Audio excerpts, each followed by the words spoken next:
Hello everyone, tonight I've got 10 special scary stories for all of you. I know many of you watch these videos to fall asleep, so before that, make sure to like the video and subscribe to Creepy Sinister, and don't forget to comment below and tell me where you're from and what time you're watching. Now get comfortable and let's begin.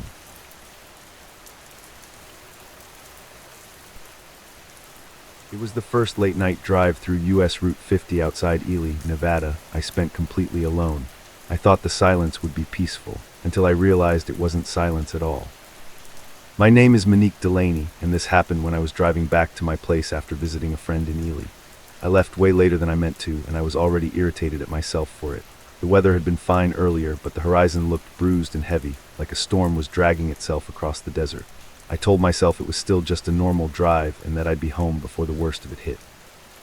US Route 50 out there is the kind of road that makes you feel like you're the last person left on Earth.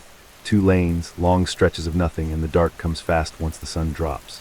There aren't streetlights, not really any buildings, and the mountains sit far back like shadows that don't move. That night, the pavement was already damp, and the rain made the headlights shine back at me like I was driving through a tunnel of glare. At first, it really did feel quiet in a good way. I had the heater on low because the air felt colder than it should have, and I was sipping gas station coffee that tasted like burnt plastic. My windshield wipers had that steady rhythm that can almost hypnotize you. The only other sound was the tires hissing on wet asphalt, and every once in a while, a gust of wind would shove the car slightly sideways. I didn't see another car for a long time, which wasn't unusual out there, but the emptiness started to feel heavier the farther I went. The rain didn't fall in a steady sheet either. It came in hard bursts, then stopped, then came again, like someone was turning it on and off. I remember glancing at my phone on the mount and thinking I should have downloaded the map because my signal kept dropping to 1 bar. Then the GPS voice cut in and said something like, "Rerouting, take the next right." I didn't like that because I hadn't missed a turn. I was still on the route it had shown me since Ely.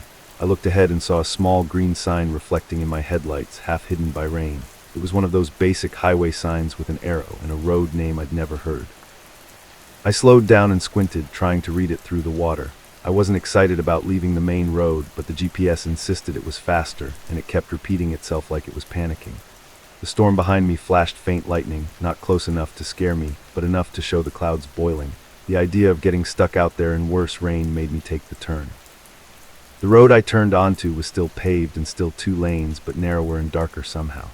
The center line looked newer, almost too bright, like it had been painted recently. The reflectors along the side were spaced out in a way that felt unfamiliar, like the road was laid out differently than what I was used to. My headlights only showed wet asphalt, sagebrush, and those thin metal mile markers that popped up every so often like little pale teeth. A few minutes after I turned, I passed a mile marker that said something I didn't process right away. I was focused on the road. On the way, the rain kept smearing the view. But I remember my eyes catching the number, then my brain doing a weird double take. It said something like mile 47, except I could have sworn I'd already passed 47 a while back on the main route. I told myself I must have been wrong. Mile markers repeat on different highways, right? I wasn't thinking clearly, and it was late. I checked the clock on my dashboard, and it read 11:48 p.m., which didn't help my mood at all. I was tired, my coffee wasn't working, and I just wanted to get to my couch. The next mile marker came up, and I glanced at it out of habit. It said mile 46. That made my stomach tighten just a little, like a seatbelt being pulled. I actually looked in my rearview mirror, as if I could see the last sign I'd passed through the rain and darkness. The road behind me was just a black ribbon, swallowed by the storm. I started doing that thing people do when something doesn't make sense, where you try to force it to be normal. Maybe I turned onto a spur that ran in the opposite direction for a while, and it would loop back. Maybe the markers on this stretch were numbered differently because it was a county-maintained segment. I said those explanations out loud to myself, just to hear a human voice in the car. Another marker appeared, bright in the headlights, and it said mile 45.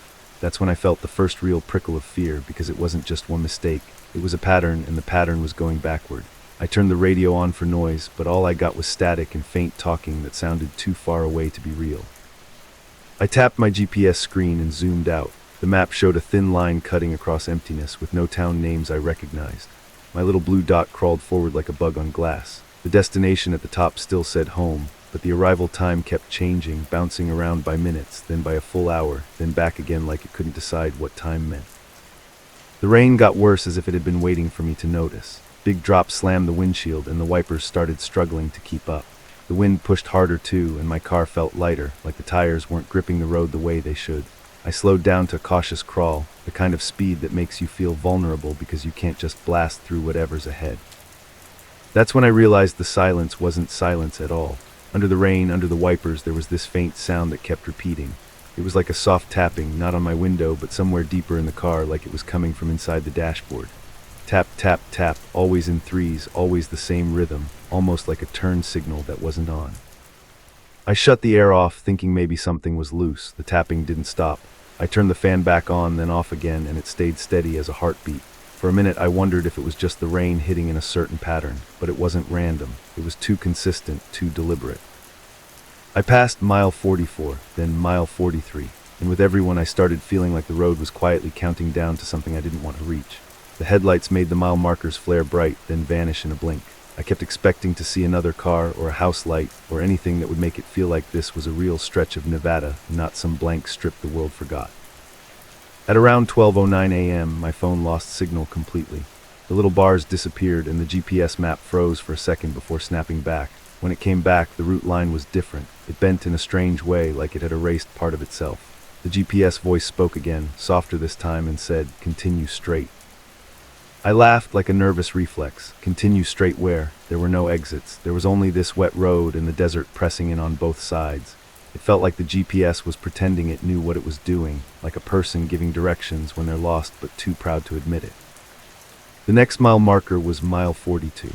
I remember because I stared at it too long and the glare made my eyes water. Right after it, the tapping sound shifted slightly, like it moved from inside the dash to somewhere behind me. I snapped my eyes to the back seat even though I knew no one was there. All I saw were my own bags and a jacket slumped against the door like a person in the dark. I told myself I was done with this detour. I picked up my phone and tried to call my friend back in Ely, but it wouldn't even dial. I tried emergency services next, and it just sat there, searching, like my phone didn't even know what country it was in. The feeling of being cut off hit me hard then, like the road had closed behind me and I hadn't noticed the gate. A mile or two later, I saw headlights in my mirror. At first I was relieved. I didn't care who it was, a truck, another late-night driver, anybody. I slowed slightly and put my right blinker on, thinking I could let them pass if they wanted. But the headlights stayed back at the exact same distance, not gaining, not falling behind. They were there, steady and pale, like they'd been pinned to my rear bumper by invisible string. I sped up just a little, testing it. The headlights sped up too, matching me perfectly. I slowed down again, same thing. It wasn't normal driving behavior, and out there at that hour it felt personal even if it was. I tried to focus on my breathing and told myself it was just another driver being cautious in the rain. Then I passed mile 41 and my chest went cold because the next marker wasn't 40. The next one was blank. Not covered in dirt, not bent, not missing numbers from age. It was a clean white marker with reflective edges, and where the number should have been, there was nothing. Just empty space shining back at me like a tooth with a filling ripped out. I looked at it so hard I almost drifted onto the shoulder. A minute later, another marker showed up, and this one had a number again. Mile 39. It skipped 40 completely. My mind tried to reject it like I'd blinked and missed one, but I knew I hadn't. I was watching for them now, obsessed with them, waiting for the next one like it was going to explain itself. That's when the GPS screen flickered and my destination text changed. It didn't say home anymore. It said my name. It just read Monique Delaney. I actually took my hands off the wheel for half a second, just staring at it like it was a prank. Then I grabbed the wheel again because the car was drifting, and my heart was pounding so hard it made my ears ring. I tapped the screen, thinking it was some weird contact label glitch, but the route line stayed the same, and my name stayed at the top like it was where I was headed. My throat went dry. I tried to type in my address again, and the keyboard on the screen lagged, letters appearing a second late. When I hit search, it didn't bring up my street. It brought up nothing. Just a spinning icon like the GPS was thinking, then it snapped back to that same route, and the destination was still me. The tapping started again, louder now, and I realized it wasn't coming from the dash or the back seat. It was coming from the passenger side door, right near the handle, like fingernails lightly clicking against plastic. Tap, tap, tap, always three, always patient. I kept my eyes forward because I didn't want to look at the passenger seat and see something I couldn't explain. I passed mile 38, then mile 37. The headlights behind me were still there, still perfectly spaced. I tried to pull over once just to let them pass and prove to myself they were real. But when I eased onto the shoulder didn't feel right. It was too smooth, like it was still part of the lane, and my tires made no gravel sound at all. I stopped anyway, hazards flashing, hands shaking so bad I could barely keep them on the wheel. I waited for the car behind me to come into view. The headlights stayed in the mirror, but they didn't get closer. They just hovered there like they were painted onto the darkness. I waited until my hazard clicks started to feel like a countdown, and my breath fogged the window. Then, without any sound of tires or engine, the headlights were gone. Not fading away, not turning, just gone like someone had flipped a switch. My whole body felt weak, like my bones had turned to wet paper. I told myself that was it. I was getting back on the road. I was finding somewhere lit, somewhere with people. I pulled back into the lane, and the GPS voice said, calm as ever, continue straight. A few minutes later, I saw the mile marker that made my stomach drop so hard I thought I might throw up. It didn't have a number. It had my name. In black letters, clean and sharp, like it had been printed there at a factory. MONIQEDLANEY, all caps, perfectly centered. It reflected my headlights with this sick shine, and for a split second it looked like a sign that belonged to a grave. My hands jerked the wheel without me meaning to, and the tires hit the edge of the lane. The car corrected, and I forced myself to breathe, forced myself not to scream because screaming wouldn't help me steer. I drove past it, but my eyes kept trying to pull back toward it in the mirror, like part of me wanted to confirm it was real. In my rearview mirror I could still see it, shrinking as I went. Except it wasn't shrinking like it should. It stayed the same size for too long, like it was keeping pace with me even though it was behind me. The rain blurred it, but the letters stayed readable. My name, waiting, not getting farther away. I hit the gas and the engine whined, and the road started to feel like it was bending. Not turning, not curving, but bending like a ribbon being twisted. The lines on the pavement seemed to slide sideways under my headlights. My stomach rolled, and I felt that dizzy sensation like when you stand up too fast.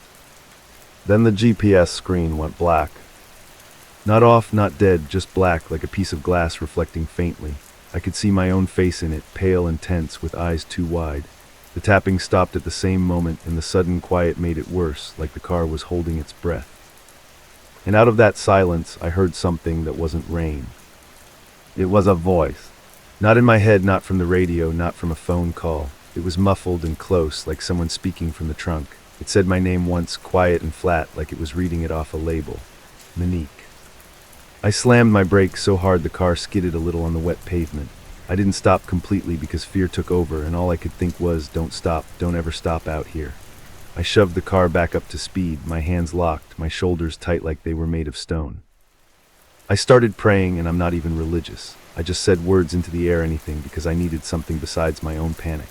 I kept my eyes glued to the road until they burned, and I told myself if I saw another marker with my name, I was going to turn around no matter what. I didn't care if the storm ate me. I didn't care if I got lost. Anything was better than whatever this was. Finally, up ahead, I saw a sign that looked real. A normal green highway sign, reflective with familiar lettering. It said US 50, and it pointed toward Ely. The sight of that word Ely hit me like a lifeline. I took the turn so fast my tires squealed, and I didn't care if I slid. The second my car straightened out on the new road, the GPS screen lit back up like nothing happened. The destination at the top said home again, like it had never changed. My phone buzzed with a flood of notifications as the signal returned, and my chest almost collapsed with relief. The rain even seemed to lighten, like the storm had lost interest now that I'd escaped. I didn't stop in Ely, I didn't call anyone. I just drove, white-knuckled, all the way home, checking my mirrors every few seconds, waiting for those headlights to reappear. I kept expecting the road to bend again or the lines to slide sideways, but everything stayed normal, painfully normal, like the world was trying to convince me I'd imagined the whole thing. When I finally pulled into my driveway, it was around 1:16 a.m. The porch light was on like usual, and my living room looked exactly the same through the blinds. I sat in my car for a long time, listening to my engine tick as it cooled. I didn't want to move because moving meant accepting that the night was real. Eventually I went inside, locked the door, and checked every window even though I knew it was pointless. I didn't sleep much. Every time I closed my eyes, I saw my name on that mile marker, clean and bright. And every time I heard the house settle or the heater click on, I thought of that voice from the trunk saying my name like it already owned it. The next day after the sun was up and I felt less crazy, I tried to find that road again. I searched maps. I checked the route history on my GPS app. It showed a normal drive on US Route 50, no detour, no weird side road, nothing. It was like the reroute never existed, like the app had erased it to protect itself from admitting it didn't understand. I even drove back out toward Ely that weekend in daylight, telling myself I'd recognize the turnoff if I saw it. I didn't. I drove the same stretch where the GPS had told me to take that right, and there was no sign, no side road, no arrow, nothing but desert and fence line. I pulled over at one point and walked along the shoulder, staring at the scrub and the rocks like I might find a hidden entrance. All I found was a normal mile marker, sun-faded and slightly bent, telling me where I actually was. But here's the part that still makes my skin crawl. 2 weeks later, I was driving to work early in the morning after a night of rain. The roads in my town were still wet, and the sky was that gray-blue color right before sunrise. On the edge of the highway near my exit, there was a brand new mile marker I swear hadn't been there before. And when my headlights hit it, I saw fresh black letters, perfectly centered, like they'd always belonged there. MONIQEDLANY.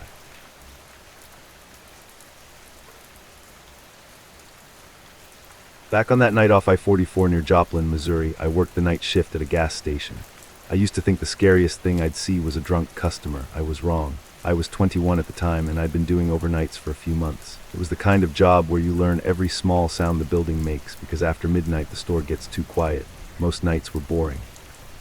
A few truckers, a couple tired commuters, and maybe some guy buying cigarettes and an energy drink like he was going to war. I thought I had a pretty good idea of what night shift scary looked like, and it was mostly just annoying people. That night my shift ended later than normal because the guy who was supposed to relieve me was late. By the time I locked the front doors and counted the register, I felt like my brain was floating. I didn't want to go straight home. I had this habit of stopping somewhere after work just to feel like I wasn't only sleeping and working. A hot coffee and 5 minutes of not thinking felt like a reward. I merged onto I-44 and drove with the window cracked open, trying to stay awake. The road was mostly empty, except for semi-trucks rolling by like huge moving buildings. Their headlights would wash over my car and then disappear, leaving me alone again. It was one of those nights where the sky was low and dark, and the streetlights made the wet pavement look oily. I remember checking the clock on my dash and seeing it was a little after 1:20 a.m. The truck stop came up like a bright island in the dark. Big sign, open 24 hours, a few trucks parked out front with their engines humming. I pulled in and parked under a light that flickered every few seconds like it couldn't decide if it wanted to stay on. When I stepped out, the air smelled like diesel and old rain. I could hear the highway in the distance, that constant hush like the world breathing. Inside, it was warm and too bright. The fluorescent lights made everything look washed out, like the place didn't have shadows. There were aisles of snacks, a wall of coolers, and one of those coffee stations with a bunch of metal pots lined up. A couple guys in reflective vests stood near the counter, talking quietly, and a tired-looking clerk leaned on his elbow and stared at a small TV behind him like it was the only thing keeping him alive.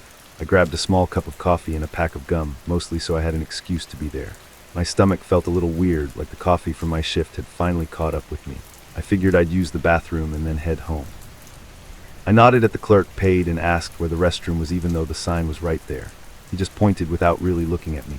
The hallway to the restrooms was narrower than the store and smelled like bleach trying to cover up something worse. The men's room door was heavy and scraped against the tile when I pushed it open.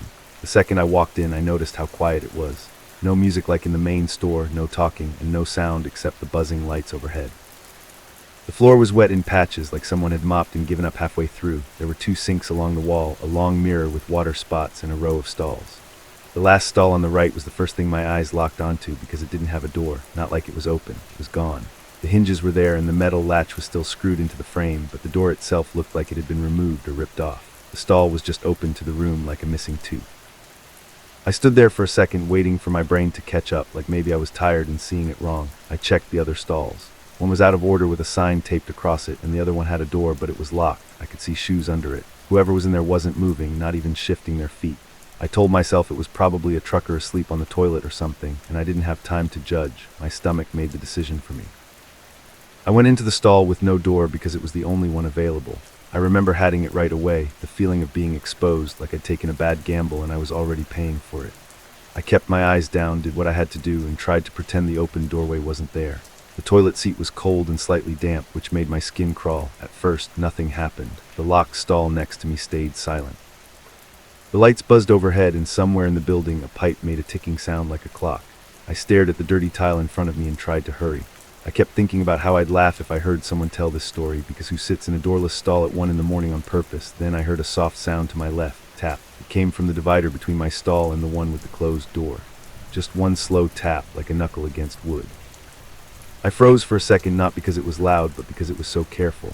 It didn't sound like someone shifting around. It sounded like someone trying to get my attention. I waited, holding my breath without meaning to. A couple seconds passed, tap, another slow one, same spot, same patience. I looked toward the crack under the divider, but all I could see was the wet floor and a dark line of shadow. I told myself it was nothing. People do weird stuff in bathrooms. Maybe the guy was bored or trying to be funny, or maybe he thought I was someone else. Another few seconds, tap. This time it was followed by a faint scrape, like a shoe shifting, but still no clear movement under the stall door. The tapping wasn't fast, it wasn't random. It felt intentional, like someone counting time. I wanted to ignore it, but ignoring it made me feel like I was playing along anyway. I tried to finish quickly, but my body did that thing where stress makes it harder. My throat got dry and I could feel my heartbeat in my ears. Tap, tap, 2 taps now, spaced out like a question and a pause. I stared straight ahead and I had the sudden dumb thought that if I didn't look at the stall next to me, maybe it couldn't involve me. I heard the bathroom door open behind me, then close. Footsteps came in, slow and heavy, and I tensed even more because now there were at least 2 other people in here. The footsteps paused near the sinks, then I heard water run for a second, like someone just wetting their hands. The mirror caught a sliver of movement, but I didn't turn around fully. I didn't want to make eye contact with whoever it was while I was sitting there with no stall door. The water shut off and the footsteps moved toward the stalls. I expected them to walk past and leave, but they stopped near my open stall. I could see the shadow of their legs stretching across the floor, close enough that if I leaned forward I'd be able to see their shoes. They didn't say anything. They didn't clear their throat. They just stood there like they were looking at me without actually stepping into my line of sight. Tap. The divider sounded again, and this time it was 3 taps, slow and spaced. The person standing outside didn't move. It felt like the tapping and the standing were connected somehow, like 2 parts of the same plan. My skin went cold and I tried to force myself not to panic because panic makes you do stupid stuff. I finally muttered, "Can you not?" It came out quiet, like my voice didn't want to be in the room either. The person outside my stall shifted slightly and I saw their shadow change shape. They still didn't speak. In the stall next to me, the tapping stopped for a few seconds, like whoever was in there was listening. Then I heard a sound that made my stomach drop. It was a small, gentle knock, but not on the divider. It came from the stall frame behind me, like someone tapping the metal right next to where the missing door would have been. Tap, it wasn't loud, it was right there, close enough that it felt like it happened on my shoulder. I turned my head just enough to look over my shoulder. There was no one standing in the doorway. The shadow on the floor was gone. The bathroom felt even quieter than before, like all the sound had been sucked out. For a second I thought maybe I imagined it. Then from the divider again I heard the slow tapping return. Tap, pause, tap, pause. I leaned forward and looked under the divider into the next stall, trying to catch something, anything. I saw shoes now, work boots, dark, scuffed, and planted flat on the wet tile. That actually made me feel a little better because it meant there was a real person in there and not some weird empty stall messing with me. But the relief lasted about 2 seconds because the boots were facing the wrong way. They weren't pointed toward the toilet like someone sitting. They were turned toward the divider like the person was standing with their feet right up against the wall between us, and they were way too still. No shifting weight, no tapping of their own foot. Just planted there like a statue with the tapping coming through the divider like it was the only thing they needed to do. Tap, tap, tap. 3 again, slow and patient. I stared at the boots and I felt this awful certainty that the person knew exactly what position I was in. They knew I couldn't just stand up and walk away without exposing myself. The missing door wasn't just an inconvenience anymore. It felt like a trap I had walked into. I tried to move fast anyway. My hands shook while I fumbled with my clothes, and I kept my eyes locked forward like if I looked away the room would change. The tapping paused like they were giving me time, like they were being polite. That somehow made it worse. It was like they were in control of the pace. When I finally stood up, I did it in one sudden motion, like ripping off a band-aid. I stepped back toward the wall so I wasn't standing in the open like a target. I expected something to rush me the second I moved, but nothing happened. The tapping started again, but slower now, like a countdown. Tap, long pause, tap, long pause. I edged out of the stall and into the open bathroom, keeping my eyes on the floor. The sinks were empty. The mirror showed no one behind me. The air felt thick and humid with that dirty bathroom smell. I took one step, then another, trying not to make it look like I was running, even though every part of me wanted to sprint out of there. As I passed the stall with the closed door, I glanced at it. The lock was turned like it was occupied. The door didn't move. No sound came from inside. Then right as I was next to it, I heard the tapping from inside shift to the metal latch, like a fingernail tapping right where the lock was. Tap, tap, tap. It was as if they wanted me to notice the lock, like they were reminding me that the door was the only thing between us. I washed my hands for about 2 seconds, more out of habit than anything, and I kept looking up at the mirror to make sure no one was behind me. My eyes kept flicking to the doorless stall, half expecting someone to appear in that open space. The buzzing light overhead made a sharp sound, and it felt like it was drilling into my skull. I shut the water off and headed for the exit. When I grabbed the bathroom door handle, it didn't move at first. It was like it caught on something, and for a split second my mind screamed that someone on the other side was holding it.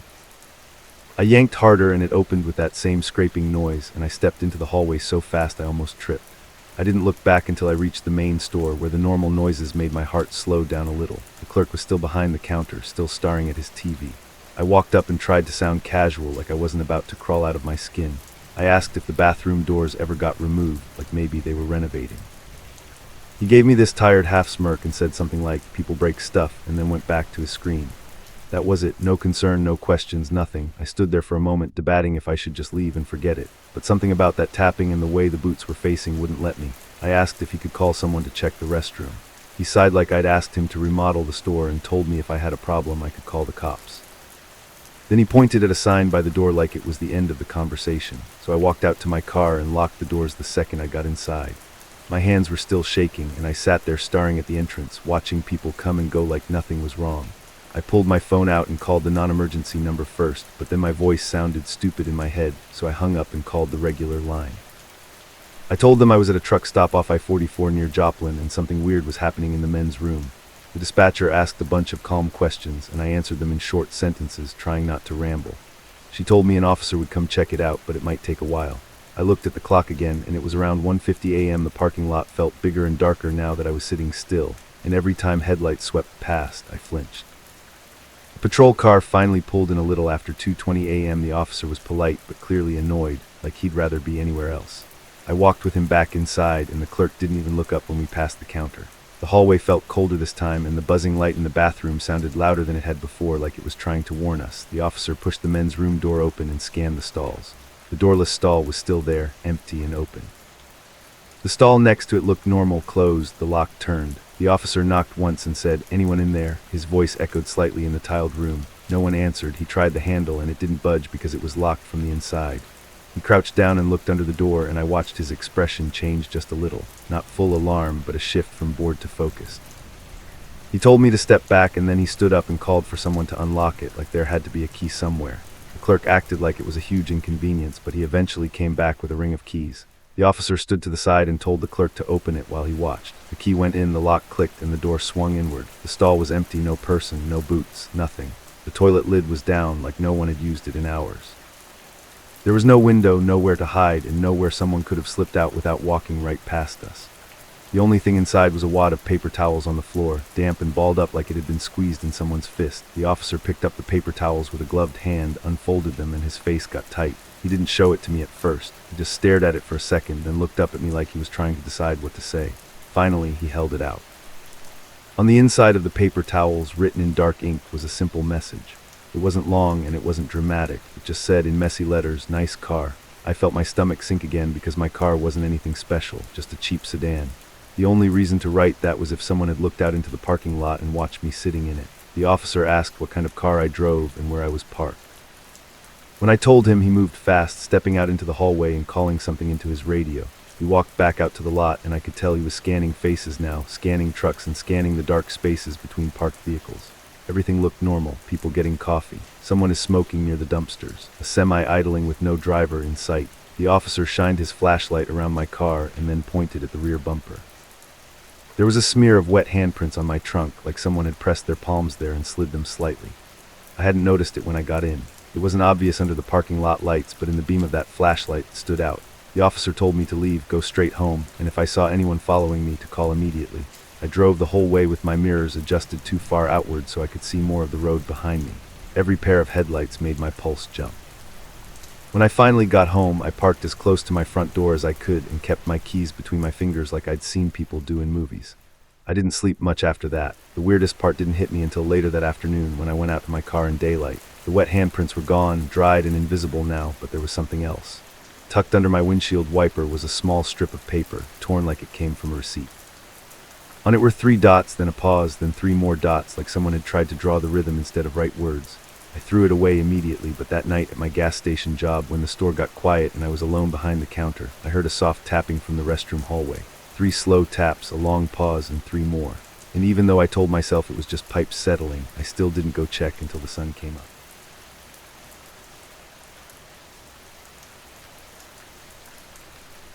This happened during my late-night drive on I-1010 between Fort Stockton and Van Horn, Texas. Everyone was afraid of what was outside, but my fear came from inside my own house. I was 26 then, and I'd been doing this drive more times than I could count. I lived in El Paso, but my job had me bouncing around West Texas for site visits, and that week I'd been staying in a cheap little rental outside Fort Stockton. Nothing fancy, just a one-story place with thin blinds, loud AC, and a gravel driveway that popped under your tires like crunching glass. The desert around it went on forever, flat and empty, and at night it felt like the whole world shut off. I was leaving after dinner, trying to beat the next day's heat and get home before I was too tired to drive safe. I remember pulling onto the highway around 11:20 p.m., the sky still holding a faint purple line near the horizon. Once I got past the last few lights, it turned into a straight ribbon of road with nothing but my headlights and the reflective lane markers. Out there you can see the red tower lights in the distance, blinking slow like they're counting time for you.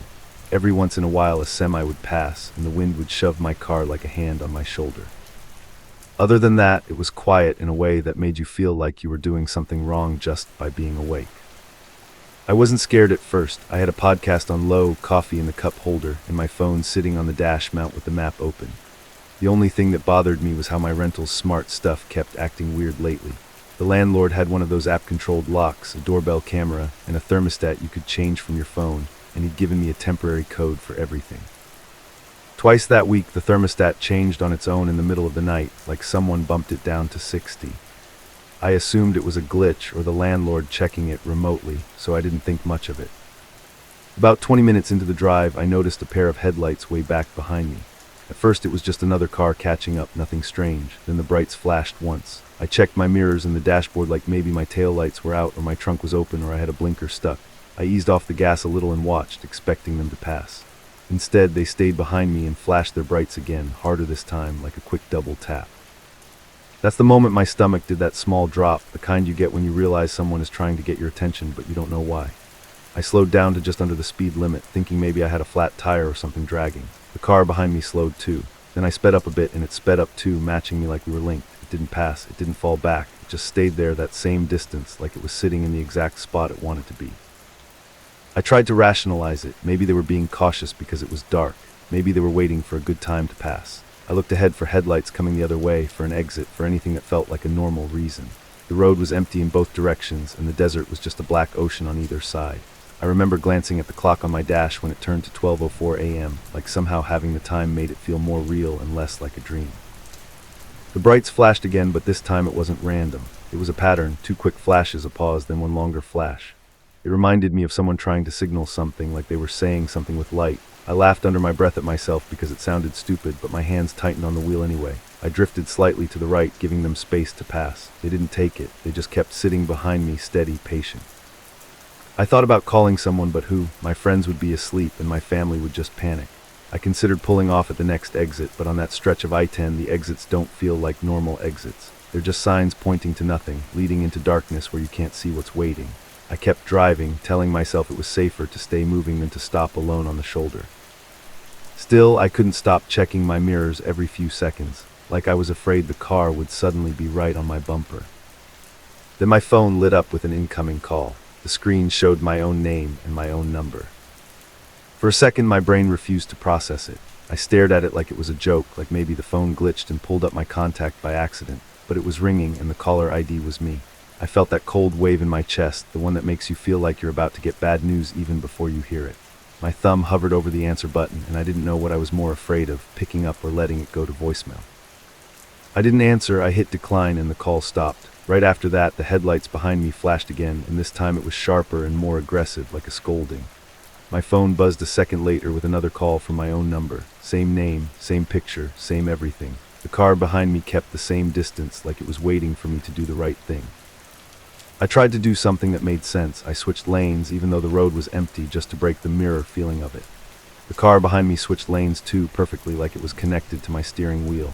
I tapped my brakes lightly, not enough to make my brake lights freak out, just enough to see if they'd react. They didn't hit the brakes. They didn't get closer. They matched me again, like they had all the time in the world. My phone rang a third time from my own number, and I made myself answer. I don't know why. Maybe because I needed to hear something human, even if it was wrong. I put it on speaker and said, "Hello," in a voice that didn't sound like mine. At first, there was nothing but a faint static hiss, like an old radio between stations. Then I heard breathing. Slow, close breathing, like someone was holding the phone right under their nose. I stayed silent, trying not to give them anything. The breathing didn't change, like whoever it was didn't care if I heard it. Then a sound came through that made my heart start hammering. My own front door lock keypad beeping, the exact little chirp it made when you typed the code in wrong. I almost dropped the phone. That sound didn't belong on the highway. That sound belonged back at the rental house I'd left behind in Fort Stockton. I was sure of it because the lock had a weird tone, kind of high and cheap, and it had annoyed me all week. Through the speaker, I heard the beep beep pause, then another beep beep like someone was trying codes. Then I heard the lock click, the bolt sliding back. I shouted, "Who is this?" even though I already knew shouting wouldn't help. The line stayed open and the breathing got louder like the person was smiling into the phone. Then very softly I heard footsteps on tile. My rental had tile floors and every step echoed slightly because the place was mostly empty.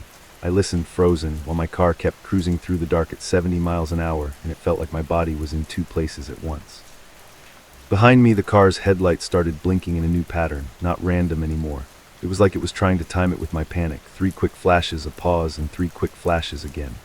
My brain went straight to SOS, even though I didn't want to admit it. My throat went dry. I looked ahead and saw, far away, the glow of an approaching rest area sign, the first real thing I'd seen in miles.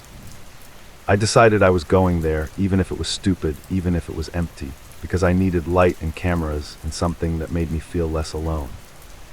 I hung up the call and instantly my phone buzzed with a voicemail notification from my own number. I didn't play it. I couldn't. I told myself I'd listen once I was parked somewhere safe where I wouldn't drift off the road just from hearing whatever was on it. The rest area sign got closer and I moved into the right lane early, my turn signal clicking loud in the quiet car. The headlights behind me blinked twice, then stayed steady, like it was watching me make the choice. When I took the exit, the car behind me followed. That's when I knew it wasn't someone trying to warn me about a tire or a loose bumper. If it was about safety, they would have passed me by now. If it was about helping, they would have pulled up next to me at some point and waved. This car didn't want to be seen clearly. It wanted to be behind me. It wanted to stay exactly where it could control my attention without letting me see who was inside. The rest area was smaller than I expected. A few dim lights, a couple of empty parking spots, and one vending machine glowing like a little TV in the corner. There was a bathroom building and a picnic table area, and the wind moved through like it owned the place. I pulled into a spot close to the lights and left my car running, because shutting it off felt like admitting I was stuck there. The other car rolled in behind me and stopped several spaces away, still facing my direction, still with its headlights on. I grabbed my phone and dialed 911, but I hesitated with my finger over the call button. In my head, I could already hear the questions. Where are you? What's happening? Do you feel in danger? And I didn't have a clean answer, because how do you explain getting a call from your own number while a car signals you in the desert? It sounded like something you'd say in a movie right before someone tells you to calm down. Still, I hit call. The dispatcher was calm, but she sounded tired, like it was a normal night for her. I told her there was a car following me, flashing brights, and that I'd gotten strange calls. I left out the part about my own number at first because I didn't want to sound crazy. She asked for my location, and I read off the nearest mile marker from a sign I could see. She said she'd send a unit, but it could take time because of how spread out everything was. Then she told me to stay in my locked vehicle and not approach the other driver. While I was on the phone, the car's headlights changed. They dimmed, then brightened, then dimmed again, like someone was turning them off and on in a slow rhythm. It wasn't the quick flash of brights anymore. It was the actual headlights pulsing. I watched it hypnotized until I realized it was spelling something in my head, not with letters but with intent, slow, patient, like it was trying to say, I can wait. The dispatcher asked me to describe the car, and that's when I noticed something else. The vehicle was too dark to see clearly, but I could tell it was either black or a very dark blue. I couldn't make out a license plate because the lights washed everything out. The weird part was the driver's side window looked like it had a shade pulled over it, like a dark cloth or tint so heavy it wasn't legal. That, more than anything, made my skin crawl. It felt like it wasn't just trying to follow me. It was trying not to be a person. I ended the call and kept my phone in my lap. I finally played the voicemail because not knowing was eating me alive. The audio started with static again, then that same keypad beep, and then a soft thud like a door closing.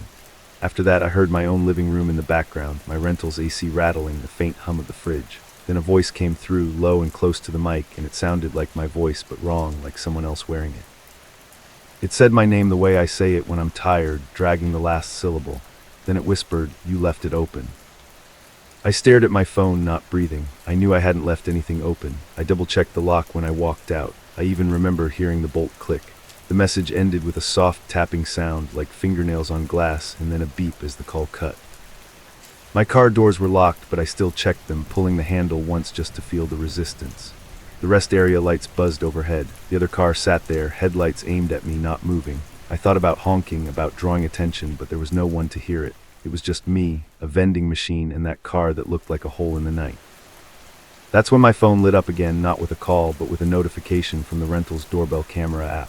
It was the landlord system, and I still had access because my code hadn't expired yet. The notification said, "Motion detected." My thumb shook as I opened it. The live feed loaded slowly, buffering, and for a second I saw nothing but the porch light and the empty front steps. Then the camera tilted down slightly, like someone had grabbed it and aimed it at the ground. A shadow fell across the frame, long and thin. I couldn't see a face, but I could hear the audio, breathing again. Then, clear as day, the same 3 quick flashes of light happened across the porch, as if headlights were shining through my front window. 3 flashes, paused, 3 flashes. The app feed stuttered, froze, and then went black like it lost connection. At the exact moment the feed cut, the car in the rest area finally moved. It rolled forward slowly and parked directly behind me, closer than before. Not bumper to bumper, but close enough that I felt trapped, like I couldn't back out without hitting it. The headlights stayed on and my entire car filled with white light. My rearview mirror turned into a bright, useless rectangle. I felt like I was being held in place by light alone.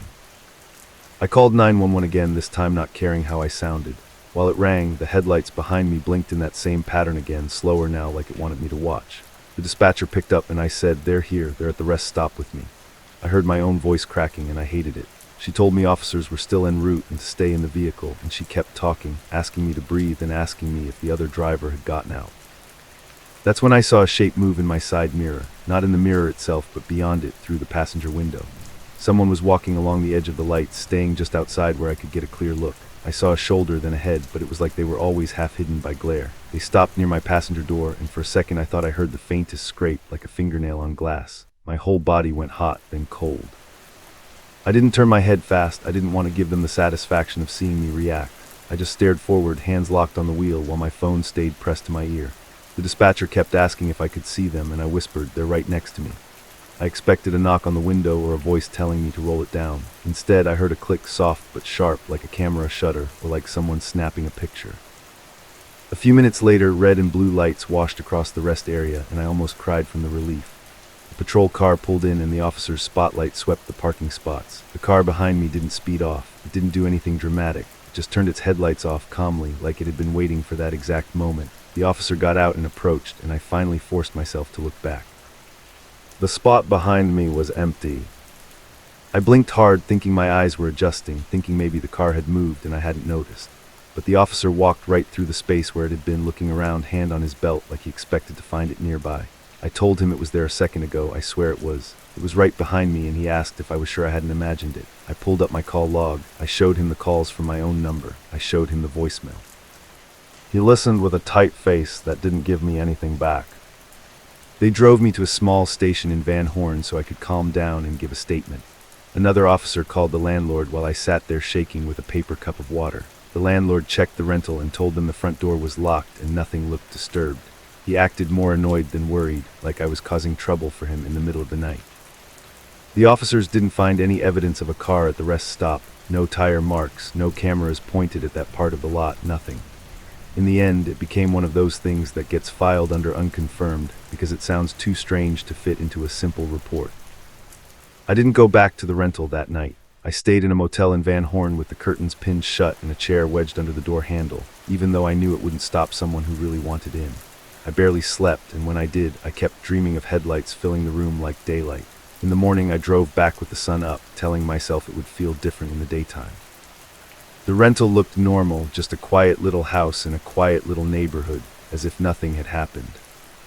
Inside, everything was where I left it. The only thing that wasn't was my laptop. I had left it on the kitchen table, closed, but now it was open, screen tilted toward the front window. On the screen was a blank document, and in the middle of it, someone had typed one sentence. "Next time, answer."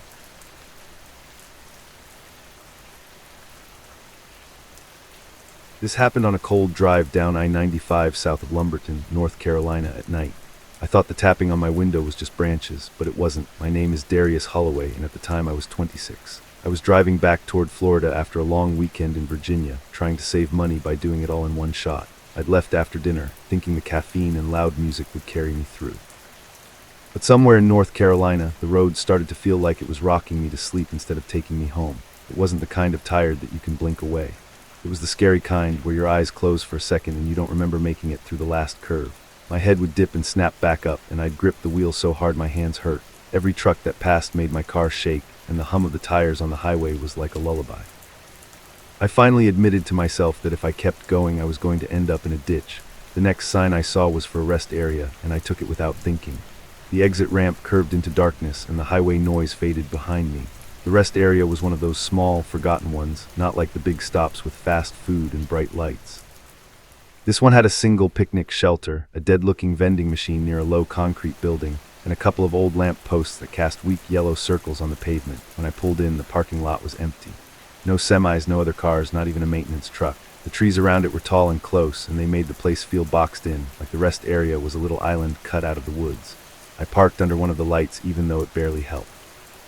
I shut off the engine and just sat there, breathing, trying to let the adrenaline settle. The first thing I noticed was how quiet it was. Not peaceful or quiet, more like the kind of quiet you get right before a storm, when even the bugs stop making noise. I could hear my own car ticking as it cooled down, and I could hear my jacket rustle when I moved. That's when the loudspeaker crackled. It came from a metal pole near the picnic shelter, the kind you'd expect to hear rest area closes at dusk, or please keep the area clean. The speaker popped and hissed like someone was flicking a switch. I stared at it, waiting for the usual robotic announcement. Nothing came, and after a few seconds it went silent again. I told myself it was just old equipment. Maybe it was on a timer, maybe it was glitching, maybe it picked up interference. I leaned my seat back and set my phone on the center console, planning to close my eyes for just 15 minutes. I didn't even lock the doors at first, because in my head a rest area was still a public place. But the emptiness started to feel wrong, so I reached over and clicked the locks down. That's when I heard the tapping. At first it really did sound like a branch. A light, slow tap against the glass, like something brushing the window. My eyes snapped open, and I looked toward the passenger side. Nothing was there, just the reflection of the yellow light and the dark shapes of trees beyond it. The tapping came again, a little more firm, right near the back passenger window. My stomach tightened in a way I can't really explain. I turned my head slowly, trying to see through the tinted glass. There was no movement, no silhouette, no face, no hand. I held my breath and listened, and for a moment all I heard was my own heartbeat. Then the loudspeaker crackled again. This time it didn't stop, hissing like someone had the mic open. I watched the pole, half expecting a voice to tell me the rest area was closed or something. And then I heard my own voice, calm and casual, like it was coming from inside my car. "Just going to close my eyes for a bit," the speaker said in my exact voice. 15 minutes, then I'll get back on the road." Whole body went cold. I looked down at my phone right away, thinking maybe I'd accidentally hit play on some recording. The screen was dark. No audio, no apps open. The sound was coming from outside, from that loudspeaker, and it was me. Not just similar, not someone doing an impression. It had my little pauses, my tone, and the way I say "gonna" without thinking. I sat up straight and scanned the parking lot, still empty. No headlights, no footsteps, no doors closing. The bathroom building was dark except for one weak light over the entrance, and the vending machine beside it looked like it hadn't worked in years. It had a faded sticker that said "out of order," and the glass was cloudy like it had been sunbaked for a decade. The speaker crackled again, and my voice came back. "He's parked under the second light," it said. "He locked the doors after he realized nobody else was here." I felt my face get hot, like I'd been caught doing something embarrassing. The weirdest part was that it wasn't threatening. It sounded almost bored, like a narration track. But there was no way it could know I'd locked the doors unless someone saw me do it. I leaned forward and looked at the side mirrors, then the rearview mirror. Nothing. I even checked the back seat because my brain went to the dumbest fear first, that someone had slipped into my car when I stopped. It was empty. I was alone in the car. The tapping didn't come again, but the silence after it felt heavy, like something was waiting. I started the engine. Not because I was ready to drive, but because I wanted the comfort of the car being alive. The dashboard lit up and the heater fan kicked on. My hands were shaking so much I could feel it in the steering wheel. I told myself I was overreacting, that maybe it was a prank, maybe there was a hidden camera, maybe it was some weird roadside art thing. But who would do that at a dead rest area in the middle of nowhere? I grabbed my phone and opened the camera, aiming it at the loudspeaker pole. I zoomed in until the image got grainy. Just a metal box, a speaker horn, and a little panel beneath it that might have been for maintenance. No person, no blinking light, no obvious wires. The pole was surrounded by dead leaves and a patch of grass that looked trampled, like animals used it as a path. The speaker hissed again. "He's recording it now," my voice said. "He's trying to prove he's not imagining it." I froze with the phone in my hand, then whipped my head toward the trees. I couldn't see far. The rest area lights only reached the edge of the lot. Beyond that it was just black, and the black felt thick, like it could hide anything. I tried to spot a tiny red glow from a camera lens or a phone screen. Nothing. I did the first logical thing I could think of. I called 911, the operator answered, and I tried to keep my voice steady while I explained that I was at a rest area off I-95 south of Lumberton, and something was going on with the loudspeaker. I didn't even say "it's my voice" at first because it sounded insane. I just said someone might be messing with the system and watching me. The operator asked if I could see anyone, and I told her no, but I felt like I was being watched. She told me to stay in my locked vehicle and that she'd send someone to check the area. Her tone was polite, but it had that slight edge, like she'd heard similar calls from people who were just spooked. I didn't blame her. If I were her, I'd probably think it was a guy with too much caffeine and too little sleep imagining things. While I waited, I kept my headlights on, aimed toward the picnic shelter and the bathroom building. The beams hit the shelter's wooden posts and the empty picnic table beneath it. The vending machine sat there like a dead fridge, and I noticed something else near it, a bulletin board with old papers flapping slightly in the breeze. It made me think of how long it had been since anyone paid attention to this place. The speaker popped again, and my voice said something that made my chest tight. "He called the cops," it said. "He thinks that helps." I stared at the pole like it had eyes. That line felt different, not just narration. It felt like a comment, like whoever was behind it was amused. Then my voice continued, still calm. "He's going to step out in a minute," it said, "just to look. Just to make sure nobody's hiding behind the building." I didn't move. I wasn't planning to step out. The whole point of calling the cops was so I wouldn't have to. I shook my head, almost like I was disagreeing with it. The speaker hissed softly, and I heard a faint chuckle layered under the static. It was quick, like someone couldn't help themselves. A minute passed, then another. The tapping came back, this time on my driver's side window right next to my ear. 3 quick taps, not a branch. Not the wind, it was right there on the glass like a knuckle. I jerked back and looked, but I still saw nothing. The window reflected my own face in the glow from the dash, and behind that reflection was just darkness. My throat went dry. I turned my head toward the side mirror, trying to catch movement, and that's when the loudspeaker spoke again, quieter this time. "He's looking for me," my voice said. "He won't see me." The words didn't sound like they were meant for an audience anymore. They sounded like they were meant for me. I forced myself to stay still. Every instinct was screaming at me to slam the car into drive and get back on the highway, but another part of me didn't want to move because it felt like that's what whoever this was wanted. My brain kept picturing someone crouched just below the window line, pressing their fingers against the glass, smiling because they knew I couldn't see them. Headlights finally appeared on the entrance ramp, and for a second I felt relief so sharp it almost hurt. The patrol car rolled into the lot, slow and steady, sweeping its spotlight across the shelter and the building. It pulled up behind me at an angle, and I saw the officer step out. He looked around like he expected to find a teenager with a Bluetooth speaker or someone drunk. He walked toward my car, and I cracked the window just enough to talk. I told him what happened. I said the loudspeaker was playing my voice and describing what I was doing. I watched his face carefully, expecting the skeptical look, and yeah, it was there. But he was still professional. He asked if I'd been drinking, if I was on any medication, and if I'd been awake too long. I told him no, just tired. He walked with me toward the speaker pole, keeping his flashlight in his hand. The air outside hit me like ice. It smelled like wet pine and highway exhaust. The rest area felt even emptier with me standing in it, like I'd stepped into a place I wasn't supposed to be. The officer shined his light up at the speaker box and tapped the pole like it might shake loose an answer. "Could be someone messing with it," he said. "Old system. Sometimes people hack these things or there's a short." If it heard him, the loudspeaker crackled. "The officer's here now," my voice said. "He thinks it's a prank." The officer's head snapped up. Looked at me, and the skeptical look faded into something else. Confusion, then a little irritation, like he didn't like being pulled into something he couldn't explain. He stepped closer to the pole and shined the light around the base, checking for wires, checking for anything hidden nearby. Nothing. Then my voice came again, and it was so clear it made my skin crawl. "He's going to check behind the bathroom building," it said. "That's where it's safest." The officer glanced toward the building, then back at me. "Did you say that?" he asked. I shook my head fast. Number, hesitated for a second, then started toward the building. I followed a few steps behind, not wanting to be alone, but also not wanting to be too close. The light over the bathroom entrance flickered slightly, like it was struggling to stay on. The vending machine beside it had a dark screen and a coin slot packed with grime. The building was the kind with 2 doors and no windows, just concrete walls that looked like they'd been painted and repainted for years. The officer rounded the corner first, flashlight up.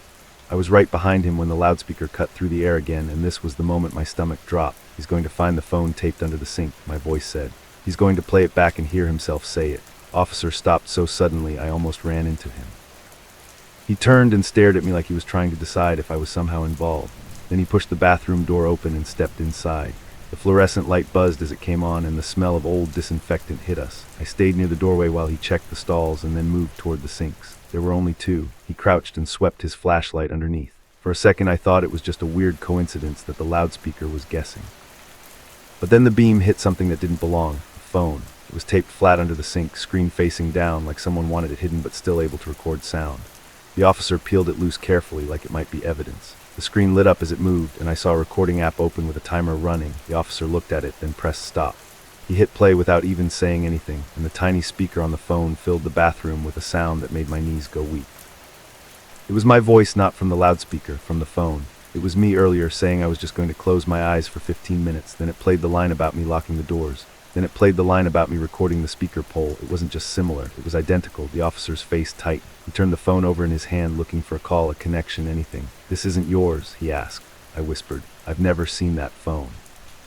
That's when the loudspeaker outside crackled again, and we both heard it faintly through the open door. "He found it," my voice said. "Now he's going to run." The officer moved fast after that. He stepped outside, sweeping his flashlight toward the trees, toward the shelter, and toward the lot. I followed him, and my heart felt like it was trying to climb out of my throat. The rest area looked normal, empty, quiet.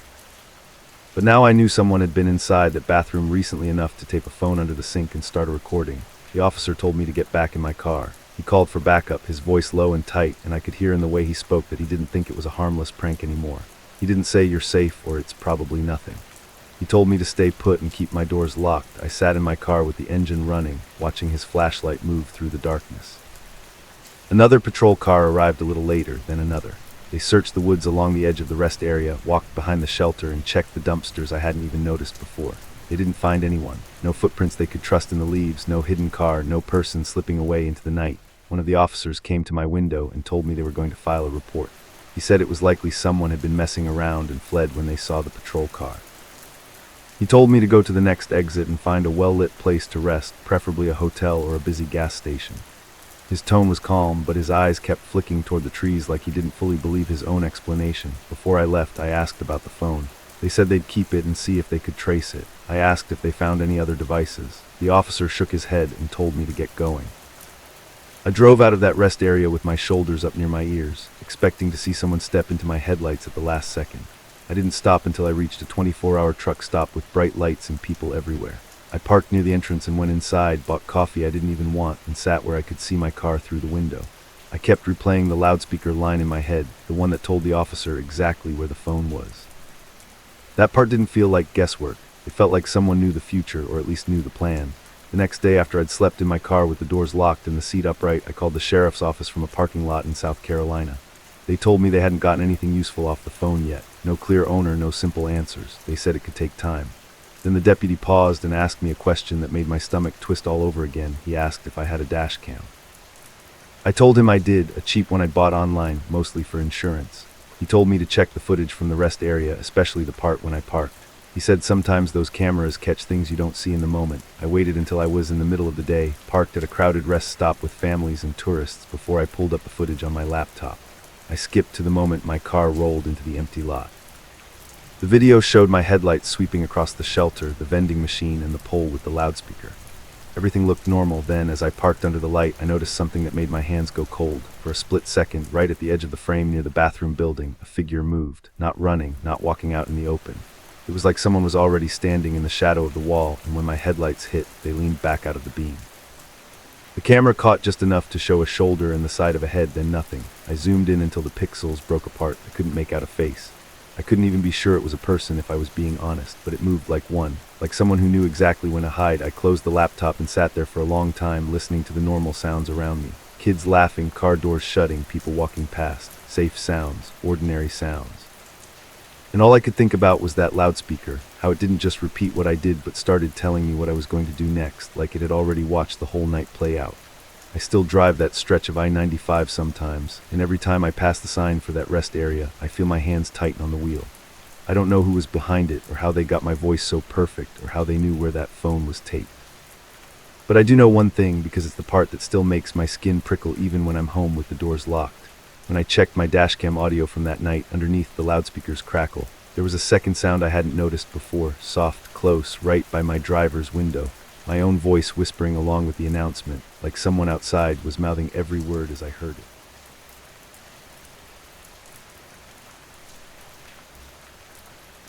During a snowy stretch of Highway 2 near Cut Bank, Montana, I was staying in a basement apartment. At first, the noises upstairs seemed normal, until I realized they weren't coming from upstairs. I was 22 and in Montana for a short contract job, the kind of thing you take because it pays well and you don't have anything tying you down. The place I rented wasn't much, an old house split into units with me in the basement. It had low ceilings, cheap carpet that always felt damp, and one tiny window at ground level that looked out at a pile of plowed snow. The landlord lived upstairs, an older guy who said he went to bed early and didn't like to be bothered. My routine was boring in a way that usually helps you sleep. Work during the day, microwave dinner, scroll on my phone, then bed. But that week the weather got worse and the wind wouldn't stop. Snow would hit the little basement window like handfuls of sand, and the whole house would creak like it was trying to settle into the ground. The first night it got bad, I heard footsteps above me around 11:20 p.m., slow and heavy, like someone packing the living room. At first I didn't think much of it. Houses make noise and people walk around at night. I tried to ignore it and kept watching a show with my headphones on. But the steps kept going back and forth, always the same path, like a person was tracing a line over and over.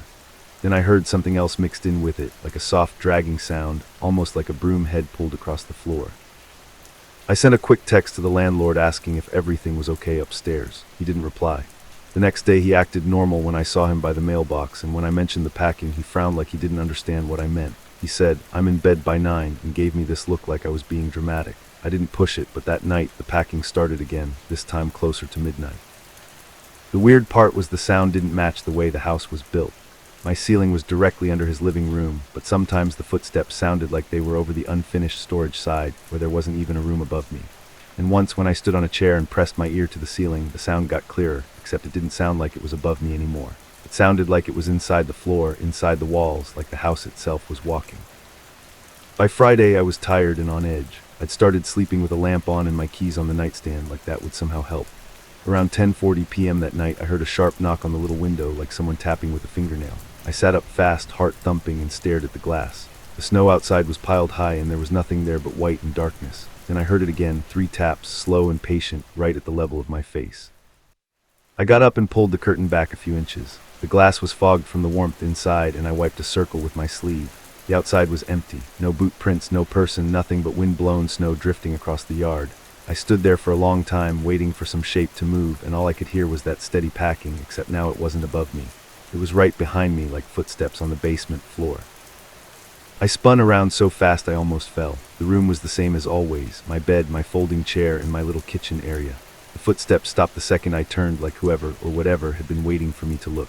I stood there holding my breath, staring at the dark corner near the laundry door. Then my phone buzzed. It was my boss, asking if I could come in early the next day. I said yes without even thinking, because the idea of leaving that apartment at dawn felt safer than staying in it another night. Saturday ended up being worse weather, not better. The sky stayed the color of dirty cotton, and the wind blew snow across the roads in long, low sheets. When I got off work in the late afternoon, my car was buried up to the bumper. I spent 20 minutes digging it out, my face stinging from the cold. All I wanted was to get back, heat up something quick, and sleep, but the thought of that basement made my stomach tighten. I drove to a small grocery store instead and walked the aisles just to kill time. I picked up coffee, a frozen pizza, and a cheap ice scraper I didn't really need. By the time I got back to the apartment, the yard light was flickering and the house looked darker than it should have, like the snow was swallowing it. I went downstairs, locked my door, and tried to tell myself I was being paranoid. Around 9:30 p.m., the noises started again. Not packing this time, but a slow thump, like someone leaning their weight against the floorboards above me. Then another thump closer. Kept moving, steady and deliberate, like whatever was making it was mapping out where I was sitting. I turned my TV up and tried to focus, but I couldn't stop listening. The thumps weren't in the ceiling anymore. They were in the wall behind my couch, right where the studs were. I lasted until a little after 10 p.m. before I snapped. I grabbed my coat, my keys, and my phone charger and decided I'd rather sit in a warm diner all night than be trapped down there. There's something humiliating about being scared in a place you're paying for, like you're losing an argument with your own brain. I told myself I'd drive around, maybe stop for coffee, maybe even sleep in my car if I had to. Anything felt better than that basement. Highway 2 runs near Cut Bank in a way that feels endless at night. It's flat and open with fields that blend into the dark, and in winter the snow drifts into shapes that look like animals if you stare too long. My headlights carved out a narrow tunnel through the blowing snow, and the rest of the world was just a moving wall of white. I kept my speed cautious, hands tight on the wheel, trying not to think about the noises I'd left behind. That's when I saw her. She was on the shoulder, walking against the wind, her head down, one arm raised with her thumb out like it was the most normal thing in the world. She wore a long, dark coat that snapped at the edges in the gusts, and her hair looked wet or frozen, hanging in thin strands. There weren't any other cars around, and the sight of someone out there in that weather made my chest tighten with instant guilt. I slowed down, then hesitated, because I'm not stupid. But she looked small, and the wind was brutal. and I could already imagine a story about someone freezing out there while I drove past. I passed her anyway. The second I did, that guilt hit harder. My brain started throwing excuses at me. Maybe she needed help, maybe she was stranded, maybe she was desperate. I checked my rearview mirror, expecting to see her shrinking behind me in the headlights' glow. Instead, I saw her in the mirror like she was still right there beside my car, still at that same distance, thumb out, walking at the exact pace I was moving. At first, I thought it was just the way the snow was blowing, or maybe I was seeing a shadow on the glass. I blinked and looked again. She was still there. Same posture, same raised arm, same slow steps. It was like my car had moved forward, but the world behind me hadn't changed at all. I told myself it was an illusion. Your eyes do weird stuff in storms, and mirrors can play tricks when headlights hit drifting snow. I focused on the road for a few seconds, then glanced back again. She was still there, and this time her head wasn't down anymore. It was angled slightly toward me, like she'd noticed I was watching. I felt a cold rush down my back that had nothing to do with the heater. I tried to speed up, not a lot, just enough to test what I was seeing. The engine whined a little as I pushed faster, and the tires hummed over packed snow. I looked in the mirror again and expected her to finally fall behind to become a small dot in the distance. She didn't. She stayed locked in place, still the same distance away, still walking, still with her thumb out, like the highway was keeping her pinned to my car. My mouth went dry. I kept checking my side mirror too, half expecting her to be running alongside me like some sick prank. But the passenger side window showed nothing except darkness and blowing snow. Only the rearview mirror held her there, perfectly framed, like she belonged in it. I did the dumb thing people always do when they're scared. I tried to prove I was in control. I reached up and adjusted the rearview mirror slightly, angling it so I wouldn't see her. For a moment it helped. All I saw was the empty lane behind me in a blur of white. My heart slowed a little, and I let out a shaky breath. Then I saw her again. She wasn't centered anymore. She was closer to the edge of the mirror, like she'd stepped inward, trying to stay in view. And her face, what I could see of it, was turned more toward me now. Not all the way, just enough that I knew she was looking into my car instead of straight ahead. I stopped telling myself it was a trick. I tried calling anyone, just to hear a normal voice, but my phone had one bar and the call wouldn't go through. The only sounds were the wind hitting the car, the wipers squeaking, and my own breathing. I told myself to keep driving until I hit lights, a gas station, a town, or anything. My hands were starting to ache from gripping the wheel, and my shoulders felt locked in place. I glanced back again and my stomach dropped. Her arm wasn't raised anymore. It was down by her side, swinging as she walked. That was bad enough, but what made it worse was the distance. She wasn't at the same spot anymore. She was closer, like she'd cut the gap in half without changing her pace. It didn't make sense. She wasn't running. She wasn't even walking faster. She was just closer. I forced myself to keep my eyes on the road, but every few seconds my gaze snapped back to the mirror like it was a reflex. Each time I looked, she turned her head a little more, her face coming in a clearer view. She was pale, but not in a normal way, like the color had been drained out of her. Her eyes looked too dark, and they didn't blink. They just stayed fixed on me, calm and patient, like she knew she had all the time in the world. I started talking out loud without meaning to, telling myself stupid things like, "It's fine," and "You're just tired." But my voice sounded small in the car, and the words didn't help. My mind kept drifting back to the basement apartment, to those footsteps that weren't upstairs, to that tapping on the window. It felt like I'd left one kind of wrong place and driven straight into another. When I finally saw the glow of a gas station sign in the distance, I felt this rush of relief so strong it almost made me dizzy. I pulled in fast, tires crunching on the icy lot, and parked under the bright lights. The place looked half closed, but the doors were open, and there was at least one truck at the pump. I slammed the car into park and stared at the rearview mirror. She was still there. But now she wasn't on the highway shoulder anymore. She was standing at the edge of the gas station lot under the farthest light pole, like she'd been waiting for me to stop. She didn't move. She didn't lift her thumb. She just stood there, facing my car. I turned around and looked through my back window. There was nobody.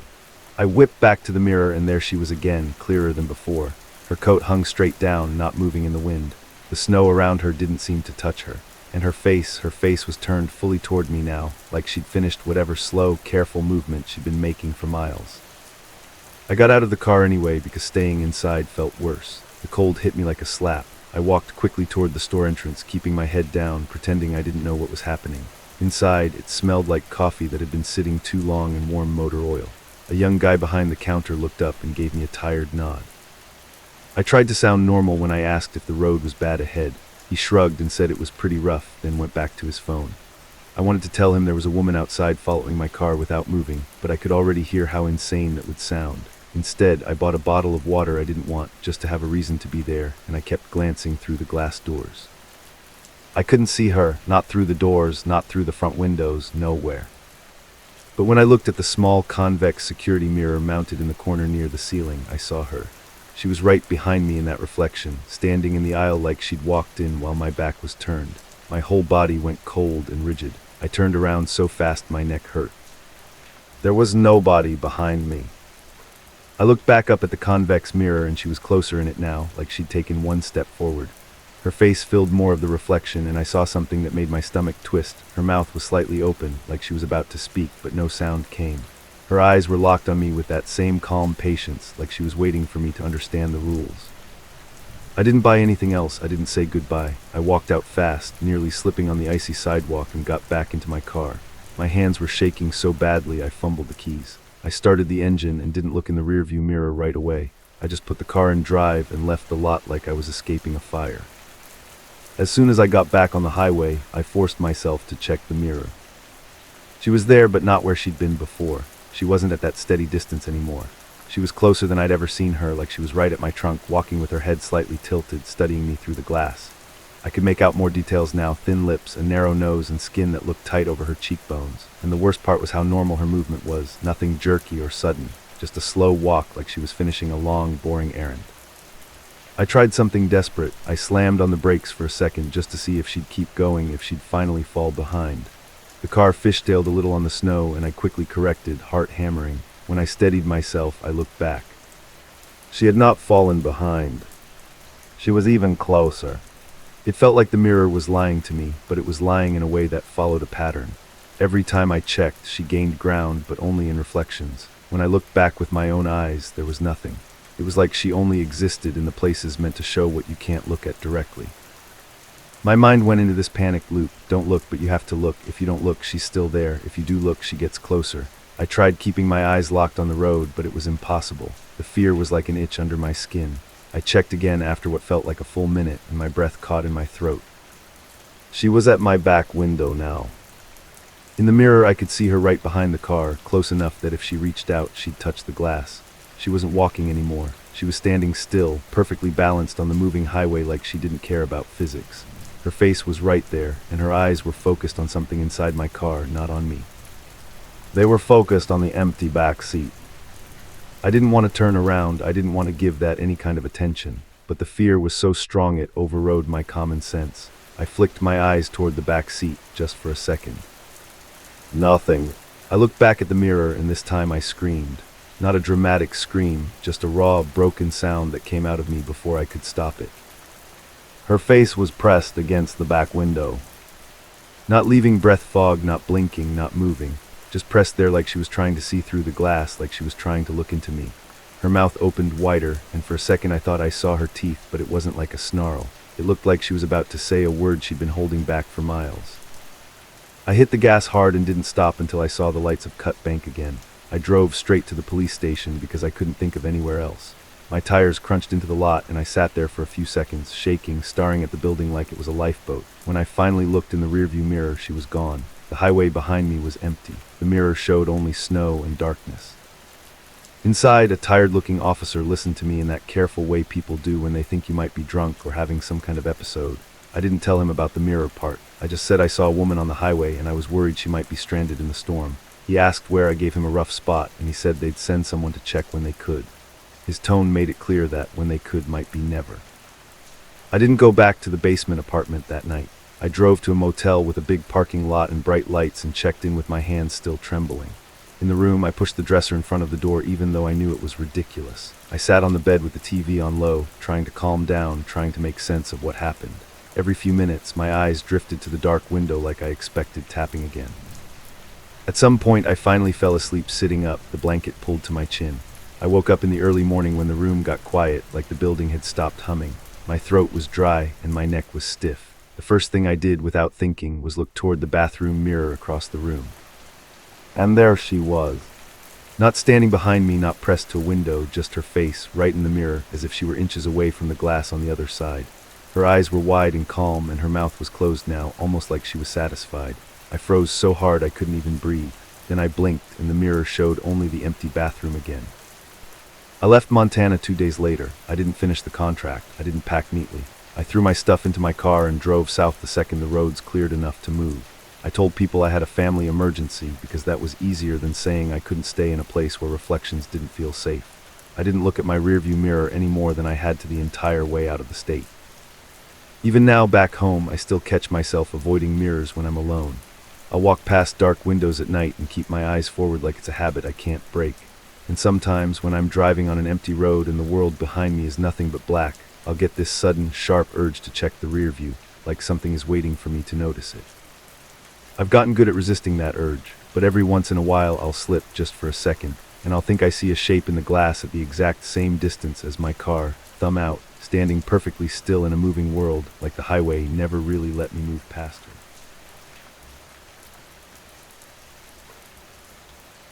Around the motel room with the wrong window, I started getting strange notifications from my security camera. The weird part was, the camera wasn't even plugged in. My name, Caleb, and this happened a little over a year ago when I was driving west on I-70 for a work trip. I'd been on the road way too long, trying to push through Kansas to save money on a hotel, but my eyes started doing that thing where everything blurs for a second and you jerk awake. The sun had been down for hours, and the highway was just a steady stream of semis and headlights that all looked the same after a while. I took the next exit I saw with gas and food, telling myself I'd grab a room for one night and get back on the road in the morning. That's how I ended up at this faded roadside motel off I-70 near Hayes. The sign out front had a big vacancy light, but half the letters in the motel name were burned out, so it looked more like a warning than an invitation.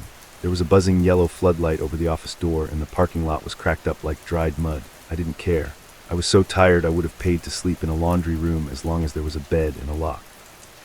The guy behind the glass at the front desk barely looked up when I walked in.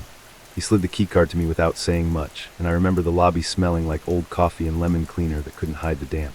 The hallway to my room was narrow and dim, with thin carpet that felt sticky in spots like it had been shampooed 1,000 times and never really dried. When I opened my door, the room had that stale motel smell, cigarettes, bleach, and something musty hiding under it.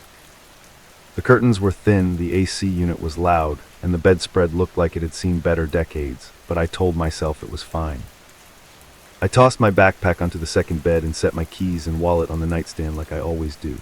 Then I pulled out my phone charger and plugged it in because my battery was almost dead from using maps all day. That's when my phone buzzed with a notification that made no sense. It said my camera detected motion. I actually laughed at first because the camera it was talking about was a small one I used in my apartment back home, and it was buried somewhere in my backpack. I opened the app expecting it to show offline, but there was a thumbnail. It wasn't my apartment, it was this motel room. The angle was low and tilted, like the camera was sitting near the window pointing toward the beds. For a second I just stared at it, feeling my stomach tighten in a way I couldn't explain. I dug into my backpack and found the camera still in its little case, no cable attached, no battery pack, nothing. It wasn't even turned on. I looked around the room like there might be another camera hidden somewhere that my app was somehow pulling from, but that didn't make sense either. I checked the corner by the window, I checked the dresser, and I checked behind the TV. Nothing. The notification came again, another motion detected, and when I looked at the live view, it showed me standing there by the beds, holding my phone up, moving around. I remember whispering, "No way," like saying it out loud might fix it. I closed the app and opened it again, and it was still live, still showing me in real time. I tried to tell myself it was some weird glitch, like the app had connected to a camera in the motel that happened to use the same brand. But that would mean the motel had a camera inside the room, and I didn't want to let my brain stay on that thought. I unplugged my phone charger and moved to the window because I needed something normal to focus on.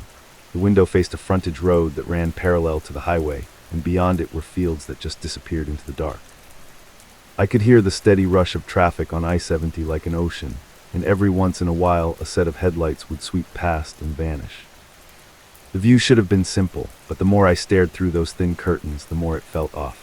It was like the outside didn't match the room I was in. Inside, the AC was rattling, and everything felt warm and stale, but outside looked colder, sharper, and almost too clear. The streetlights along the frontage road had this weird, clean glow like they'd just been turned on, and the shadows looked darker than they should have been. It was hard to explain, but it felt like I was watching a different night through that glass. I stepped closer and pulled the curtain back a little more. That's when I saw my car, not parked in the lot, moving. I watched a silver sedan that looked exactly like mine roll down the frontage road at a slow, steady speed, like the driver was cruising for something. My heart jumped, and my first instinct was to check my keys on the nightstand, like maybe I'd spaced out and left the car running. The keys were right there. My actual car was still in the parking spot outside my door. But through the window, I watched my car pass under a streetlight and keep going until it blended into the dark.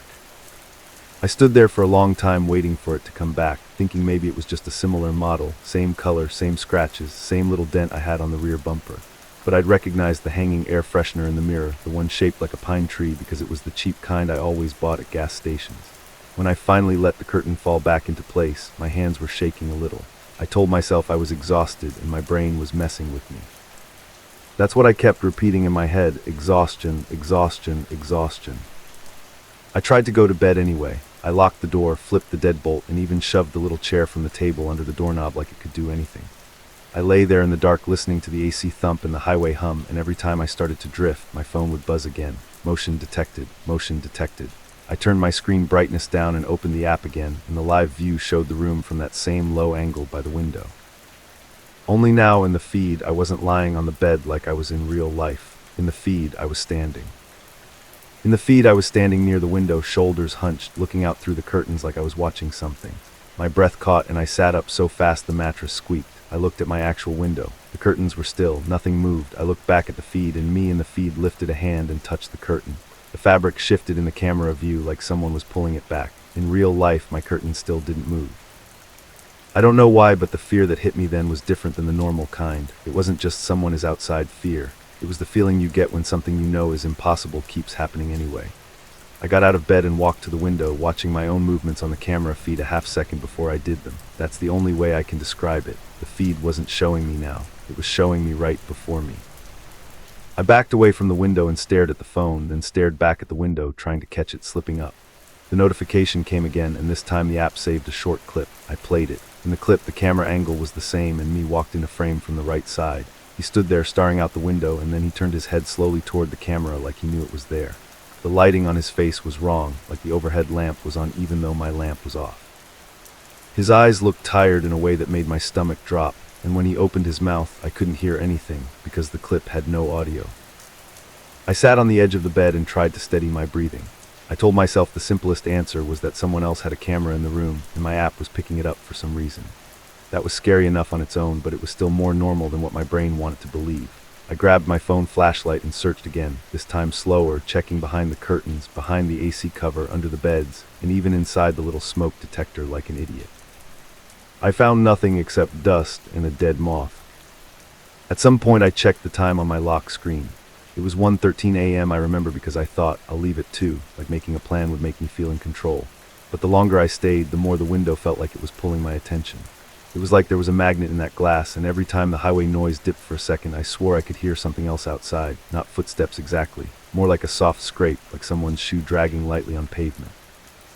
I forced myself to look again. I pulled the curtain back just a few inches, and the frontage road was there, empty at first.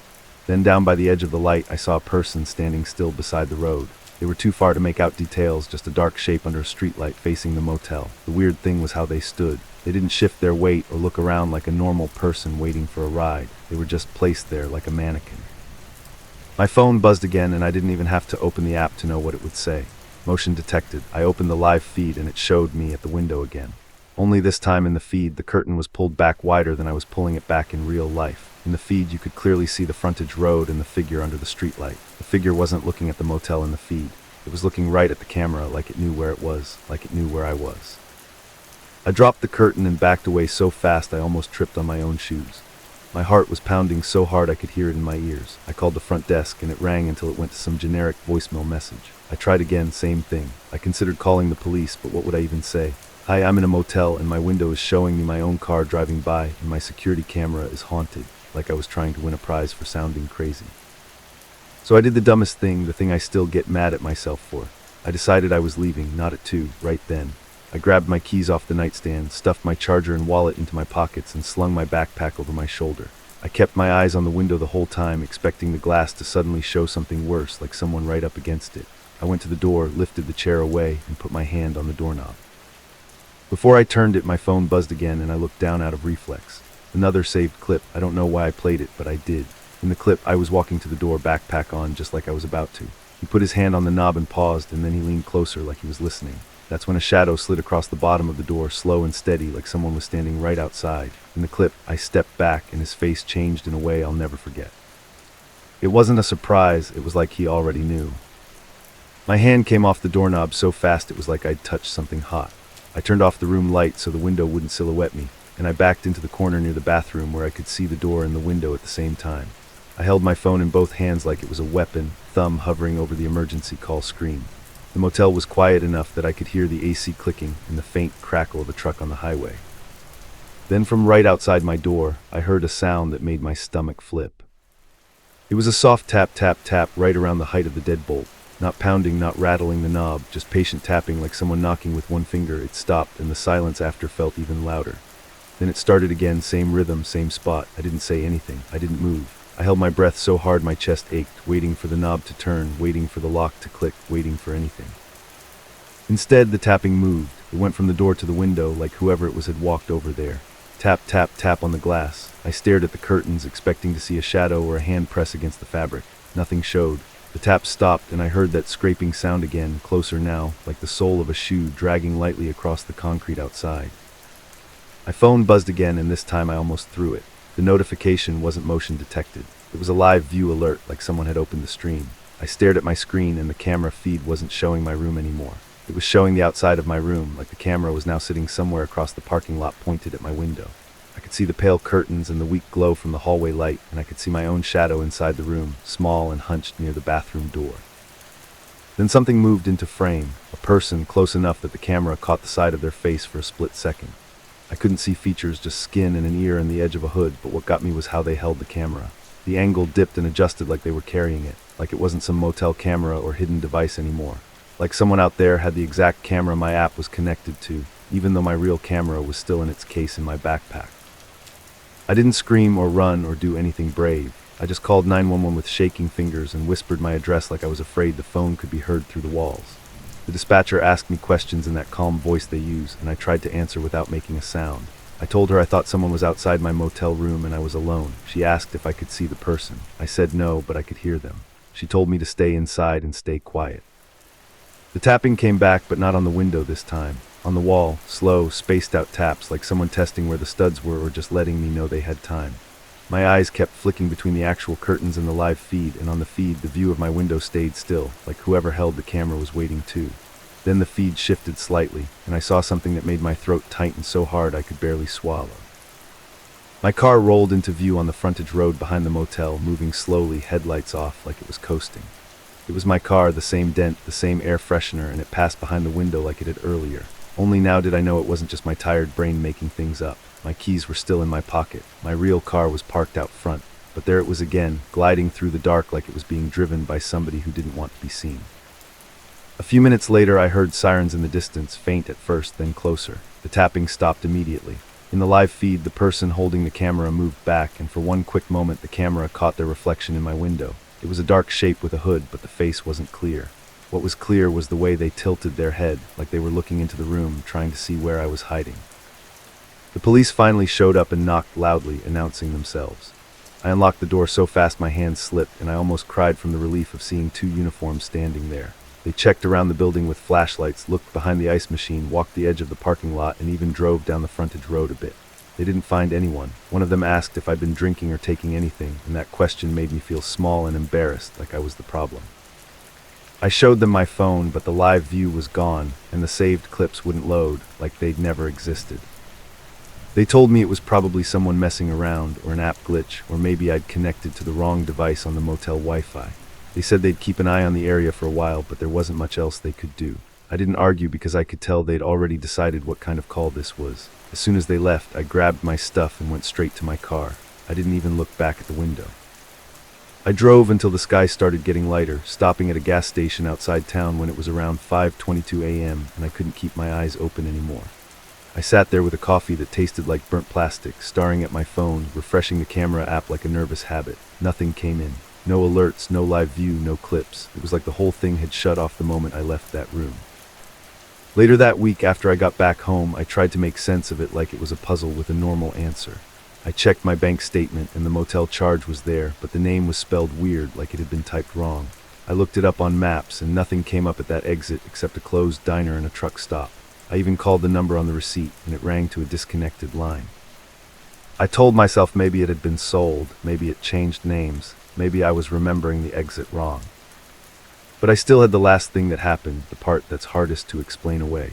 2 nights after I got home, I was lying in bed half asleep, and my phone buzzed on the nightstand. Motion detected. I opened the app with a cold feeling already spreading through my chest. The live view came up, and it showed me sleeping in my own room, from a low angle near my window, the same angle as that motel feed. The camera in my backpack was still in its case, still uncharged, still never plugged in. But on my screen, the view was steady and clear, like someone had set it up perfectly. I stared at my sleeping body on the feed, and then I saw the curtains in the video shift just a little, like someone had touched them from the other side. I turned my head slowly toward my real window, and in the dark, behind the thin fabric, I saw a shape blocking the streetlight glow, like somebody standing there, watching, waiting for me to look back.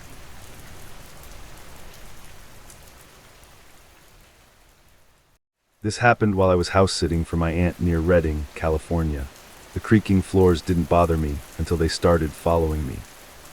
My Aunt Lucia had this little ranch-style house tucked into a quiet neighborhood where everything looked sun-bleached and still, like the heat had pressed the life out of it. She went down to stay with family for a couple weeks and asked me to watch the place, water the plants, and keep her old golden retriever company. I said yes because it was free space and because I liked being alone sometimes. The first few days were normal, just me, a dog that snored louder than it should, and the low hum of the air conditioner trying to keep up. By the end of the first week, I had a routine. I'd make coffee, take the dog out, then run errands in the afternoon before it got too hot.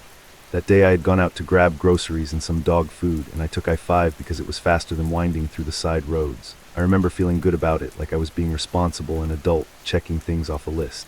Nothing about the day felt strange until my car started acting up on the way back.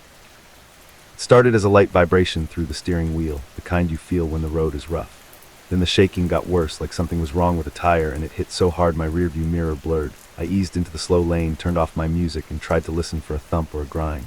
My stomach started doing that sinking thing where you know you're about to spend money you don't have. I told myself I just needed to pull off and look. Maybe it was a low tire or something stuck. I took the next exit and ended up on a frontage road that ran parallel to the freeway, with weeds and litter lining the edges like a neglected gutter. It was quiet out there in a way that felt wrong, like the freeway noise was being held back by a wall. Ahead I saw a small building with a faded sign that said mechanic, and there was a hand-painted open sign hanging in the window. It looked cheap and temporary, like someone made it in a hurry with leftover paint. The place had one bay, one dusty little office, and an empty lot with oil stains baked into the asphalt. I pulled in because I didn't have a better idea. The bay door was half open, but the inside looked dark, like the lights weren't on. There were no other cars, no tow truck, and no sign of anyone working. I almost backed out right then because something about it felt closed even with that open sign staring at me. Before I could shift into reverse, a man stepped out from the shadow inside the bay like he had been standing there the whole time. He was tall and thin, and he moved like he wasn't in a rush for anything. He wore a gray work shirt and dark jeans, but the shirt didn't have a name patch like most shops do. His hair was long enough to tuck behind his ears, and his face looked too calm, like he had already decided how this was going to go. He wiped his hands on a rag that didn't really look dirty, then smiled at me. "Sofia Calderon," he said, like he was greeting an old friend. I froze with my door half open. I hadn't said my name. I hadn't even fully stepped out of the car yet. I glanced behind him, expecting to see someone else, like maybe another guy had walked up and I missed it. "How do you know my name?" I asked, and my voice came out smaller than I wanted. He lifted his chin toward the back of my car. "Your plate," he said, like it was obvious. Then he smiled again, and the smile didn't reach his eyes. That one keeps bringing people back. I actually laughed once because it sounded so stupid and so confident at the same time, like he was trying to scare me or like he thought he was being funny. "Okay," I said, still standing halfway between staying in the driver's seat and getting out. "Well, my car's shaking pretty bad. Can you at least tell me what it is?" He walked around my car slowly, crouched near the front tire, and stared at it like he was reading a label. He didn't touch anything. He didn't even pretend to check a lug nut or a tread line. "You've got a problem that doesn't like being ignored," he said, still crouched down there, his voice muffled like he was talking to the tire instead of me. That made my laugh die in my throat. I told myself he was just weird, and weird guys exist everywhere, especially off a freeway exit where a real shop probably wouldn't survive. I looked at my phone and saw I had service, which made me feel a little better. I thought about calling a tow, but I was already here, and the shaking had been bad enough that I didn't want to get back on I-55 and risk losing control. He stood up and nodded toward the bay. "Pull it in," he said. "I'll take a look." I hesitated. The bay looked darker the closer I looked, like the sunlight stopped at the edge of it. It smelled like hot rubber and old oil, which should have been normal for a mechanic shop, but it felt heavier, like the smell was stuck there. I told myself I was being dramatic. I pulled forward slowly and lined up with the bay, and the man stood off to the side, watching me with that same calm face. As soon as my front tires crossed into the shadow, the shaking stopped, not eased up, not gotten a little better. It stopped like someone flipped a switch. I felt the steering wheel go steady under my hands, and I sat there for a second just staring at it, my fingers still gripping the wheel like I was bracing for impact. The man didn't react at all. He just leaned a shoulder against the wall and said, "See, it knows where it needs to go." That's when I decided I was leaving. I put the car in reverse, and the moment my tires rolled back into the sunlight, the shaking came back hard enough to rattle the dashboard. My heart jumped into my throat. It felt like my car was trying to punish me for backing out. I stopped again, half in and half out, and I swear the shaking eased the moment I stopped moving, like it was waiting for me to make a choice. The man walked closer, and I noticed he wasn't squinting in the sun at all. He looked comfortable in both the dark and the light. "You can keep fighting it," he said, "or you can let me fix it." "I'll call someone," I told him, and my thumb hovered over my phone like that would protect me. "I'm good." His smile finally faded, and for the first time I saw something sharp underneath it. "You already came," he said quietly. "That's the hard part." I backed out anyway. The shaking got worse as I rolled across the lot, like the car was trying to throw itself apart. I didn't even look at him. I just got back onto the frontage road and drove slowly with my hazard lights on, praying I'd make it to a real place with people around. There was a gas station maybe 2 miles down, and I aimed for it like it was a lighthouse. When I pulled into the gas station, the shaking stopped again, but not completely. It softened, like whatever was happening was tired. I parked, got out, and walked around my car on shaky legs. The tires looked fine. Nothing was visibly wrong. I crouched and looked under the front, half expecting to see something hanging loose, but everything looked normal from where I could see. Inside the gas station, I bought a bottle of water I didn't really want, just so I could stand near the cashier and feel less alone. I asked if they knew a good mechanic nearby. The cashier, a tired-looking guy in his 20s, shrugged and said there was a small shop back up the road, the one off the frontage road. I told him I had just been there, and it felt off. He gave me a look like he didn't want to get involved in anyone else's problem. "You mean the one-bay place with the hand-painted open sign?" he asked. When I nodded, he said, "People go there, that's all I know." That night at my aunt's house, I tried to laugh it off. I told myself it was just a scammy mechanic trying to freak out a woman alone so I'd feel like I needed him. Still, I double-checked the locks before bed. I kept the curtains drawn, and I put my keys on the nightstand like I might need to grab them fast. Sometime after midnight, I heard the house settle the way old houses do, a soft creak in the hallway, then another near the kitchen. At first, I blamed the dog, but when I looked down, he was still curled up on his bed, not even lifting his head. Then I heard a sound that didn't match the house. It was a light tap, like someone tapping a fingernail against glass. I sat up, listening, and the tapping came again, slower this time. The dog lifted his head and stared toward the front of the house, ears stiff. My throat went dry. I didn't get out of bed. I just listened until the tapping stopped and the house went back to its normal quiet. The next morning, I told myself it was nothing. I had a million excuses ready. A branch, a bug, a neighbor, but the dog wouldn't go near the front windows. He kept packing, stopping to sniff the air like he caught something he didn't trust. I stood at the window and pulled back the curtain just enough to peek out, and my stomach tightened when I saw fresh footprints in the dirt near the porch. They weren't big, they weren't deep, but they were there and they weren't mine. I called my aunt to tell her what happened, but I didn't want to scare her, so I kept it light. I said I might take the car to a mechanic because it had been shaking. I didn't mention the man knowing my name. I didn't mention the tapping. She sounded distracted, like she was in a noisy place, and she just told me to be careful and call if I needed anything. Around 4 in the afternoon, I decided I needed to deal with the car before it stranded me somewhere worse. I searched for a real mechanic in Reading, somewhere with reviews and a clean waiting room. I found one across town and planned the route carefully so I wouldn't have to get back on I-5 for long. I got in the car and started it, and for a second everything felt normal. The shaking hit as soon as I reached the main road. It came back like it had been waiting all day. I gripped the wheel, jaw clenched, trying to push through it. I told myself I only needed to go a few miles. I made it through a couple stoplights, and then the shaking got so violent I couldn't read street signs because they blurred. That's when I noticed something that made my skin crawl. No matter what turn I took, I kept seeing signs pointing toward the freeway. My GPS rerouted twice on its own, like it was stubbornly insisting I go the same way. I pulled into a parking lot and tried to manually set the route to the shop I found, and the screen lagged, then froze. When it finally refreshed, the destination was gone and the map was zoomed out, centered on I-55. I don't know why I didn't just park and call a tow right then. I think it was pride or panic or that stupid urge to solve the problem yourself so you can stop thinking about it. I drove again, trying to ignore the shaking, trying to ignore the way every road felt like it curved back toward the freeway. Within 15 minutes, I was on the frontage road without meaning to be. And there it was, the same little one-bay shop with the same hand-painted, open sign hanging crooked in the window. I hit the brakes so hard the dog would have yelped if he'd been with me. My hands were sweaty on the wheel. I stared at the building and tried to tell myself I could just keep driving. Then the shaking got so bad the car felt like it might stall. The engine made a sound like it was choking, and the dashboard lights flickered. The bay door was half open again. The inside was dark again. And the man stepped out again, like he had been waiting for me to come back. He didn't look surprised. He didn't even look pleased. He just nodded like this was the expected next step. "Told you," he said calmly. "It brings you back." "I didn't choose to come here," I said, and my voice was shaking now, matching the car. "Something's wrong. I tried to go somewhere else." He walked closer, and I noticed a detail I missed the first time. His shoes were clean, not work boot clean, like he didn't spend his days under cars at all. "Open your trunk," he said. "No," I said instantly. He didn't get angry, he didn't raise his voice. He just tilted his head like I was being difficult in a way he found almost cute. "Then open your door," he said. "Let me talk to you without yelling through glass." I locked the doors without thinking, and the click sounded loud in the quiet. His eyes flicked down to the lock, then back up to my face, and for a second the calm mask slipped. I saw irritation there and something else, something patient and hungry. He stepped back and pointed at my rear license plate again. "That plate," he said, slower this time, like he was explaining something to a child. "It's a loop, it's a tag, it's how it knows you." "What are you talking about?" I asked, and I hated how small I sounded. He smiled again, but it wasn't friendly. "People think a plate is just numbers," he said, "but it's a name, it's a handle, it's something you carry around where anyone can see it, and once it's marked, it doesn't let you go."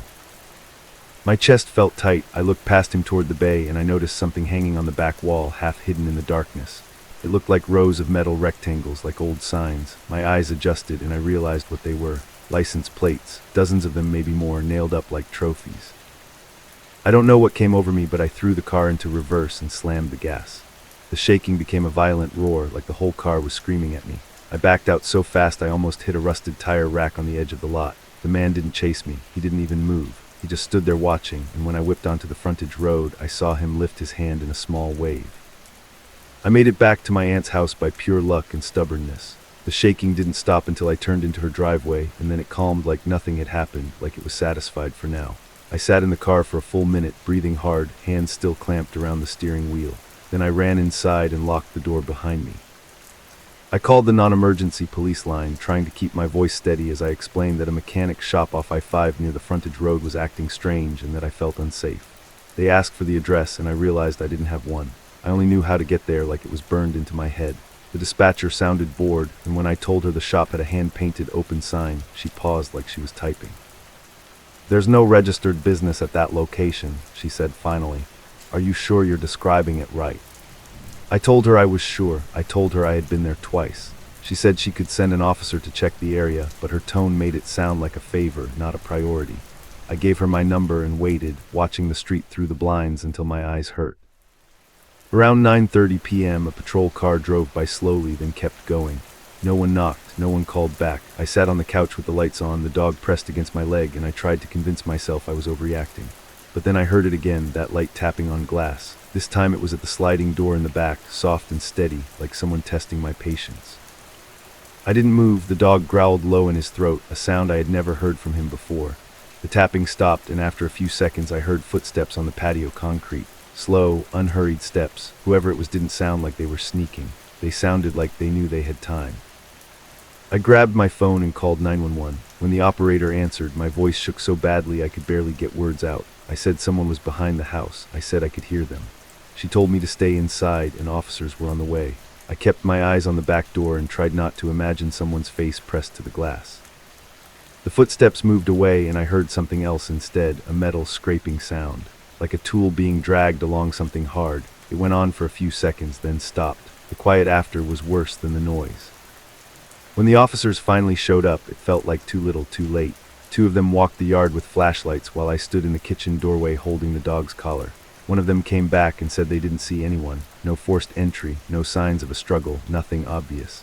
I wanted to scream at him that of course there wasn't a struggle, because I hadn't let it get that far. Before they left, I told them about the mechanic shop again and how the man knew my name. The older officer gave me that polite look cops give you when they think you're stressed and imagining things. He suggested I get my car towed to a reputable shop and stay with a friend if I felt unsafe. Then they drove off, their taillights shrinking down the street until it was just me in the dark again.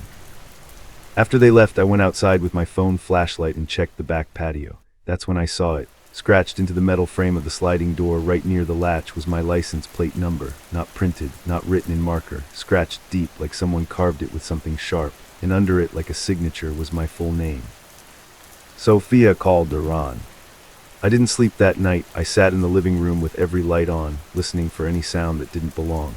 In the morning, I called a tow company and had my car taken straight to the shop I found in town. I told the driver not to take I-5.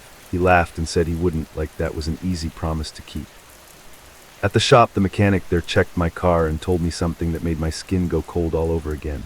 He said my wheels were fine, my suspension was fine. There was nothing wrong that would explain shaking that violently. He asked if I was sure it wasn't just in my head, like maybe I was feeling anxious and noticing normal vibrations more. I didn't even argue. I just went to the DMV that week and paid to change my plates. I told myself that was the smart move, like cutting a string. New numbers, new tag, new name, like the man had said. When the new plates came in, I bolted them on myself in my aunt's driveway, hands shaking the whole time. For a few days, everything felt better. No shaking, no tapping, no weird footsteps. I started to breathe again and started to believe that maybe I had broken whatever loop I had stumbled into.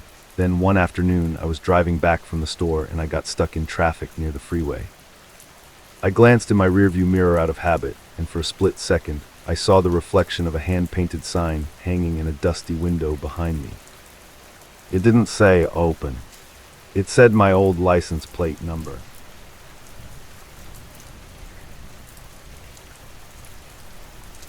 If you've never driven that part of Nebraska at night, it's hard to explain how empty it feels. It's not like the mountains, where you at least get shapes and shadows to stare at. Out there, it's just flat land that goes on forever, and the highway cuts through it like a dark river. No city glow, no porch lights, nothing but the occasional distant yard light blinking on a farm road. The sky that night was moonless, so the fields looked like a giant black blanket on both sides of the interstate. I'm Jeremiah Klein, and at the time this happened, I was 27 and about 8 months into driving solo. I wasn't new, but I was still in that stage where you're always trying to prove you can handle the night runs. My dispatcher liked giving me weird hours because I never complained, and I didn't mind it as long as the pay was steady.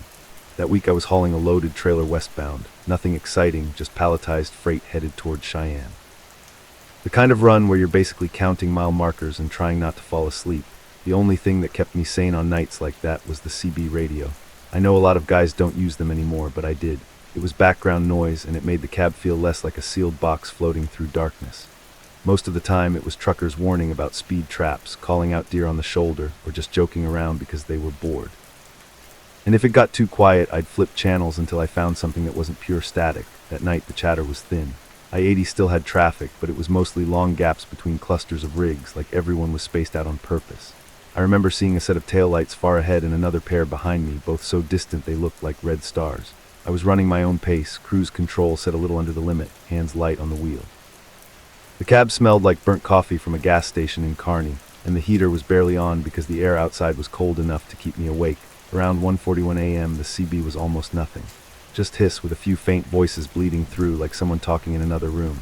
I had it turned low so it wouldn't blast static, but I could still hear the squelch crackle every time it tried to catch something. I remember thinking it was kind of peaceful. That's the stupid part, because my brain was basically begging for silence, and I didn't realize how quickly that silence could turn on me. Then a voice came through, clear as if the guy were in my passenger seat. White Freightliner, blue trailer, tandem set back, bug splatter on the grill. I sat up straighter without meaning to. My rig was a white Freightliner and my trailer really was blue, with the tandem slid back because of the load balance. Bug splatter on the grill wasn't exactly rare, but the way he said it, like he was reading off a checklist, made my stomach tighten. I glanced at the CB, expecting the usual trucker tone, maybe someone asking for a radio check, but he didn't ask anything. He just described me. I keyed the mic out of reflex. Are you talking to me, driver? A short pause, not static, not distance, just a pause like he was waiting for something. Then he said, keep your eyes up. That was it. No laugh, no just messing with you, no channel banter. I looked in my mirrors right away, checking for a truck running close behind, but all I saw were my trailer lights and the faint glow of a rig way back, far enough that it couldn't be reading details off me. The highway around me was empty in a way that made my cab feel smaller, like the darkness was pressing against the glass. I tried to tell myself it was normal. Truckers do that sometimes, call out a rig to get someone's attention. Maybe he recognized my company trailer. Maybe he passed me earlier and was being weird. I turned the volume down a notch, like that would somehow make it less real, and I focused on the white line sliding by. A minute later, the same voice came back, and it wasn't talking about my truck anymore. 1, he said, then after a few seconds, 2, then 3. First, I thought he was counting mile markers or something, but the pace was wrong. It wasn't even like a metronome. It was slow, with little gaps that felt natural, like someone taking a breath. And before my brain fully caught up, I realized I was breathing in that same slow rhythm because I was tired and I was trying to stay calm. He said 4, right as I exhaled. I felt my face go hot. I didn't like that at all. I looked down at the CB again, like it could explain itself. I turned the volume up slightly just to make sure I wasn't imagining it, and the next number came right on the edge of my inhale. 5. The cab suddenly felt too quiet between those words. My hands tightened on the wheel and I took a faster breath on purpose just to break the rhythm. He didn't count, he waited. The silence stretched until I exhaled again, and right then he said 6, like he'd been listening to my lungs instead of the engine. I told myself it was a coincidence.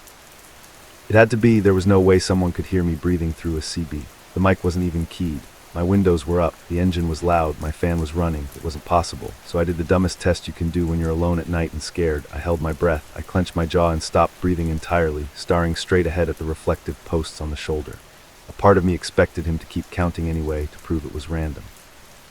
Another part of me expected the channel to go back to static, because maybe the whole thing was in my head. The seconds dragged and my chest started to ache. No number came then. Right when my lungs finally forced me to exhale, the voice said 7. I actually felt my throat tighten like I might throw up. My hands went slightly numb, the way they do when you get that sudden adrenaline rush. I remember looking down at my own steering wheel, half expecting to see my fingers shaking, and they were. The voice didn't sound excited or amused. It sounded patient, like it had all night and nowhere else to be. I changed channels. I spun the knob and found another one that had a couple guys talking about a bear trapper trailer and some accident earlier in the week. Their voices were normal, almost comforting. I left it there for a minute, trying to breathe normally, trying to convince myself I was overreacting. Then the same voice cut over them like he owned the air. Jeremiah, he said. I don't even know how to describe what that did to me. It wasn't just fear. It was like my skin rejected the sound. My name wasn't printed anywhere obvious on my truck. Sure, the company had my driver number, but not my first name in big letters. And even if another driver somehow knew it, why say it like that, like he'd been waiting to use it? I keyed the mic again without thinking, then realized I didn't want to speak. I didn't want him hearing my voice and deciding he liked it. I let go of the mic and the voice continued, calm as ever. You passed the red barn 2 minutes ago, he said. No moon tonight, you're running alone, you don't like the quiet. My eyes darted to the right, to the black fields beyond the shoulder. I couldn't see any barn, I couldn't see anything. But the fact that he could point out something specific, even if I couldn't confirm it, made me feel watched in a way I wasn't used to. It felt like being tracked, like I was a dot on a screen. I reached down and turned the CB off. The click of silence should have helped. Instead, it made everything worse. Without the static, all I could hear was my engine and the low hum of my tires. I started noticing little sounds that had been hidden before: the faint rattle of my trailer, the occasional squeak from something in the dash, and the soft whoosh when I adjusted in the seat. A few minutes passed, and I kept telling myself it was fine. I even laughed once under my breath, like, okay, real funny, to nobody. I started thinking about all the weird CB stories you hear. People pranking, people with modified radios reaching farther than they should. Maybe someone had been following me earlier and just decided to mess with me. Then my speaker crackled. The CB was off. I froze with one hand still on the wheel and the other hovering near the dash like I was afraid to touch anything. The crackle came again, quiet at first, then clearer, as if someone was pushing through a door, and then the voice. 8, he said softly. I stared at the power knob like it had betrayed me. I turned it again hard and nothing changed. The speaker still had that faint hiss like a line was open somewhere. I leaned down and checked the wires behind the unit even though it was bolted in. I didn't know what I was doing. I just needed to see something that made sense. Turn it back on, the voice said. I did the only thing I could think of, which was to call someone who existed outside that cab. I used my headset and called my dispatcher's after-hours number, even though I knew they'd be annoyed. The guy answered with that tired, half-angry voice, and I tried to explain what was happening without sounding crazy. He listened for a few seconds, then cut me off and told me it was probably a prank, that I should keep rolling and stop messing with the radio. I hung up and I felt smaller than I did before I called. It was like I'd wasted my one lifeline and proved to myself that nobody would take me seriously. I kept driving because there was nothing else to do. Pulling over on the shoulder felt like inviting whatever this was to come closer. The next truck stop was still miles away, and the rest areas on that stretch are the kind that feel abandoned at night. I told myself I would make it to the North Platte area, somewhere with lights and cameras, and then I'd deal with it. The voice stayed with me the whole way, popping in whenever my breathing settled down. 9, he said when I tried to calm myself. 10, he said when I swallowed hard. Sometimes he didn't even use numbers. Sometimes he just breathed. I would hear a slow inhale through the speaker, followed by an exhale, perfectly timed with mine. That part messed with me the most because it wasn't even words anymore. It was like he was practicing being inside my body. When the lights of a truck stop finally appeared ahead, I felt a rush of relief so strong it almost made me lightheaded. It wasn't a big place, just one of those travel centers off the interstate with a gas canopy and a diner that stayed open late. Still, it had people, and it had noise, and it had that bright, ugly lighting that makes everything look safer than it is. I pulled into the lot and parked among other rigs, choosing a spot where I wasn't boxed in. I shut the engine off, and the sudden quiet made my ears ring. I sat there for a second, staring out at the other trucks, watching a guy in a hoodie walk toward the store. I told myself, see, normal, you're not alone. Then my speaker crackled again. You're going to get out, the voice said. My chest tightened so fast it felt like a cramp. I didn't move. I stared at the windshield, at the reflections of the overhead lights. I could see my own face faintly in the glass, pale and tense. I realized I'd been holding my breath again, and I forced myself to breathe, slow and quiet, like that would somehow hide it. You always do, the voice continued, calm. You do a lap, you check your straps, you look at your tires like you're inspecting them. You're trying to pretend it's just routine. I felt my hands go cold because he was right. Every time I stopped, even for fuel, I walked around my rig. It was partly habit, partly safety, and partly just something to do so I didn't feel trapped in the seat. I'd check the trailer doors, check the straps if I had a strap load, kick a tire, and look at the lights. It was a late-night walk in the most boring sense, and hearing him say it out loud made it feel like someone had been watching my routines the way you watch a neighbor through blinds. I didn't want to give him what he wanted, but I also didn't want to sit in the cab all night. Sitting still felt like being pinned. So I grabbed my flashlight, shoved my pocket knife into my jeans like that would matter, and got out. The cold hit me right away, and the air smelled like diesel and fried food. The lot wasn't empty, but it wasn't busy either. Engines idled here and there, and a few guys stood in small groups talking. Nobody looked at me. Nobody looked like they were listening to my fear. I walked toward my trailer like I always did, shining the flashlight along the side. The blue paint reflected back dull and dirty. I checked my straps, checked the seal on the back doors, and everything looked normal. I tried to focus on details, metal, rubber, mud flaps, anything that wasn't the idea of a voice breathing with me. When I reached the rear doors, my flashlight caught something that wasn't supposed to be there. A strip of paper was tucked under the latch handle, folded over like someone left a receipt. It wasn't flapping in the wind, it was placed carefully like a note.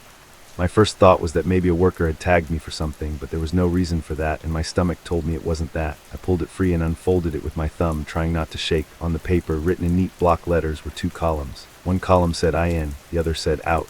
Under each one were numbers 1 through 12, each line spaced like someone had been keeping score. And next to the 12th line there was a small mark like it had just been added.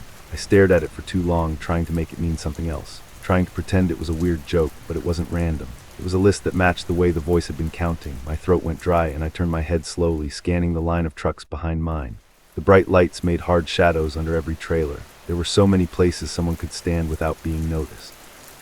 Between cabs, behind fuel islands, near the dumpsters, inside parked trucks with curtains drawn. I walked back toward my cab faster than I meant to, the note clenched in my fist. I didn't run because running would mean panic, and panic would mean losing control. But every step felt like I was walking through a spotlight, exposed. I kept expecting someone to step out and say my name again. When I climbed back into the cab, I locked the door so hard it rattled. I sat down and stared at the CB, at the dark display, at the wires that were supposedly silent. My breathing was loud in my own ears, and I hated that I couldn't make it quieter. The speaker crackled one more time. 13, the voice said. Then, after a pause that felt like a smile I couldn't see, he added, You read it.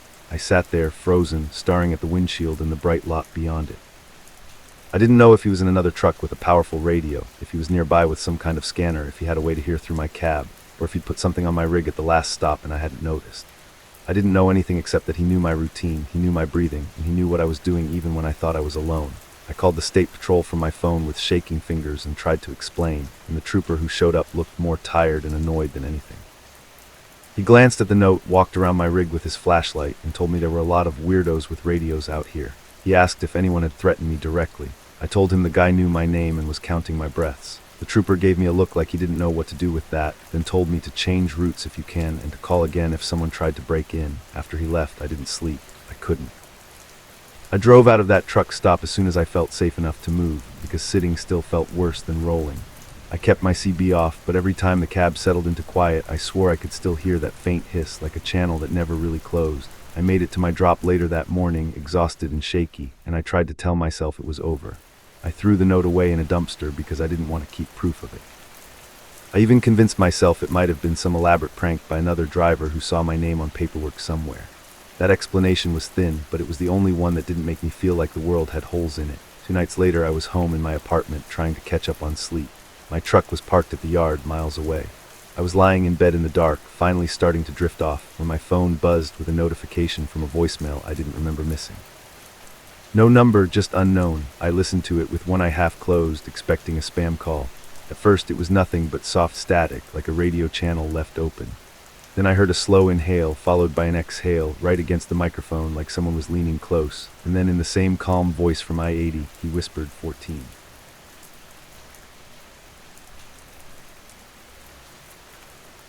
My roommate traveled a lot for work around the I-94 construction detour near downtown Milwaukee. So when I heard him talking in his room at 3 a.m., I knew something was wrong. He wasn't home. At first I thought I was half dreaming. It was one of those nights where you wake up for no reason, and your brain tries to make sense of whatever sounds are floating through the apartment. But the voice was clear enough that I could make out a few words, like someone on a phone call. It sounded like my roommate, Evan, doing that low, tired voice he always used when he was talking to his boss. Evan had left earlier that day for a work trip to Chicago. I remembered it because he'd asked me to water his plants, and he joked about how they'd die without him. I'd even seen his location on his phone a couple hours before when he texted me a photo of some deep dish pizza. So hearing him in his bedroom in the middle of the night made my stomach tight. I stayed in my bed for a few seconds, just listening. The talking stopped, then started again, like whoever it was had paused to listen to something. I heard the faint squeak of his desk chair, the one with the bad wheel that always made a little chirp when you shifted weight. That was when I sat up, because there was no way that chair should have been moving. I slipped out of bed and walked down the hall as quietly as I could. Our apartment was small, just 2 bedrooms off a narrow hallway, with the living room and kitchen at the front. Evan's door was cracked open the way he always left it when he was home. The only light inside was a dim blue glow, like from a laptop screen. I stopped right outside his doorway and listened again. The voice was softer now, like a whisper that didn't want to be heard. I couldn't catch words anymore, but the tone was wrong. It wasn't the normal cadence of someone having a conversation. It was almost like someone practicing how to sound like him. I pushed the door open the rest of the way. The room was empty. His bed was made, his suitcase was gone, and his desk was clean except for his closed laptop. The blue glow I'd seen wasn't a screen at all. It was coming from his digital alarm clock, the little numbers shining in the dark. The talking stopped the instant I stepped into the room, like it had been waiting for me to get closer. I stood there staring at nothing, feeling my skin crawl. Then I heard it again, but this time it came from behind me, from the hallway. It wasn't words, it was a breath, like someone exhaled right by my ear. I spun around so fast my shoulder hit the doorframe, and the hallway was empty too. I turned every light on in the apartment. I checked the front door, the balcony door, and the windows. Everything was locked. I even opened the coat closet and looked behind the hanging jackets like that would make sense. The whole time I kept expecting to see someone standing there, calm and patient, like they belonged, but there was nothing. I called Evan because I needed to hear his real voice. He answered on the second ring, sounding annoyed and half asleep. When I told him what happened, he laughed for a second, then stopped when he heard how serious I was. He swore he wasn't messing with me, and he reminded me he was in a hotel with his coworkers. He told me to call the police if I thought someone had been in the apartment, but he also sounded like he didn't want to admit it could be real. I didn't call the police. I don't even know why. I think it was because I knew what they'd say. No forced entry, no missing stuff, no one there when they arrive. I'd look paranoid. Instead, I sat on the couch with all the lights on, watching the front door like it was going to open on its own. Every little creak from the building made my heart jump. After a while, the adrenaline wore off, and I started getting that restless, trapped feeling. It was like my apartment had turned into a box and something had shaken it, and now I didn't trust any corner of it. Around 1:30 a.m., I grabbed my keys and decided I needed to get out for a bit. I told myself I'd just drive to a 24-hour gas station, maybe get a drink, clear my head, and then come back when I felt normal again. Milwaukee at that hour is a weird mix of quiet and glowing. Downtown still has lights in some windows, and the streetlights make everything look washed out and empty. The air had that cold edge to it, even though it wasn't deep winter yet. I drove with my radio off because music felt wrong, like it would distract me from something important. I got on I-94 near downtown, thinking I'd head west for a few exits and find a gas station that was open. The highway was mostly empty, but not completely. I could see a couple sets of taillights in the distance. Then the orange construction signs started showing up, bright and reflective, warning about lane closures and a detour ahead. Construction on I-94 is normal. It feels like it's always happening. So when I saw the barrels and the arrows, I didn't think much of it. I just followed the lane that was still open, the one squeezed between rows of orange barrels like a narrow hallway. The signs looked official too. Big black letters on orange, reflective strips, everything you'd expect. A few minutes later, I realized the traffic was thinning fast. The taillights ahead of me disappeared like they'd taken some exit I didn't notice. The one car behind me got smaller and smaller until it wasn't there at all. Suddenly it was just me, my headlights, and a river of barrels guiding me forward. My GPS voice chimed in, telling me to stay on the highway, but the blue line on the map started doing something strange. It was like it didn't know where I was. The arrow that showed my car drifted slightly off the road, then snapped back, then drifted again. The screen kept trying to reroute, but it couldn't decide on anything. I passed another detour sign, this one pointing toward a ramp that dipped down and to the right. The ramp wasn't marked with any normal highway number, just a plain orange sign with a black arrow and the word detour. No mention of where it led, no to sign, nothing. The barrels were lined up in a way that made it feel like a funnel, narrowing until the only option was to take the ramp.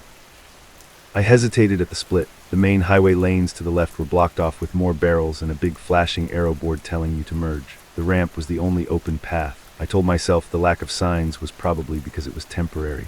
Still, something about it bothered me. It wasn't just the ramp. It was the feeling that nobody else was doing this with me. I took the ramp.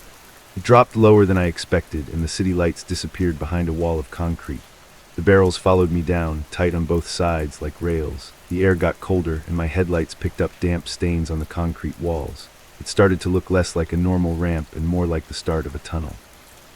I checked my rearview mirror and my stomach flipped. The barrels behind me weren't lined up like a normal merge. They formed a corridor that curved just enough that I couldn't see the top of the ramp anymore. It looked like a one-way chute. I had this sudden, stupid urge to stop and reverse, but there was no room. The barrels were too close, and the ramp was too narrow to turn around. The tunnel opened up ahead, and my headlights got swallowed by darkness.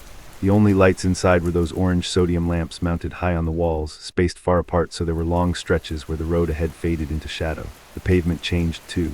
It wasn't the smooth blacktop of the highway.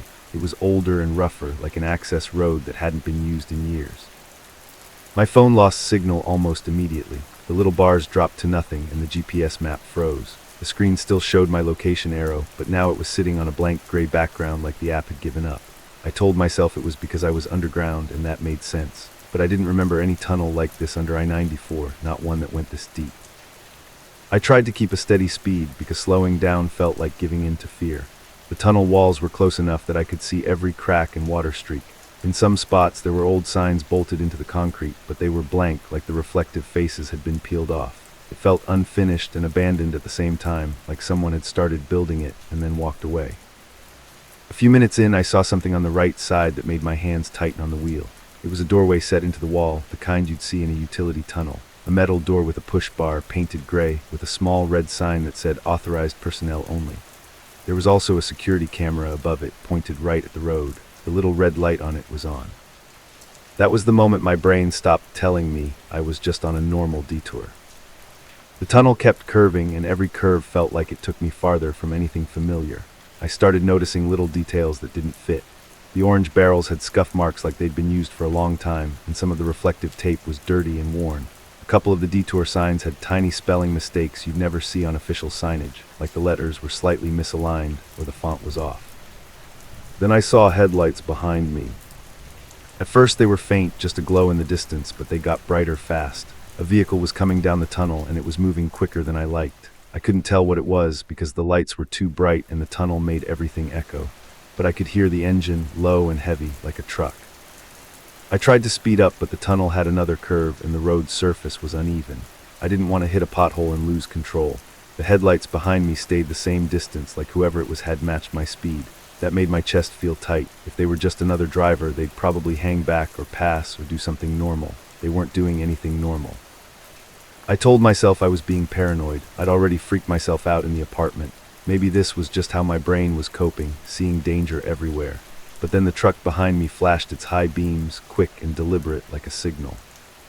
The tunnel widened slightly and I saw another ramp splitting off to the left. It wasn't marked. No sign, no arrow, just an opening. The barrels didn't guide toward it. They guided straight, deeper. I thought about taking the left ramp just to get away from the truck, but I didn't know where it went. For all I knew, it could dead end.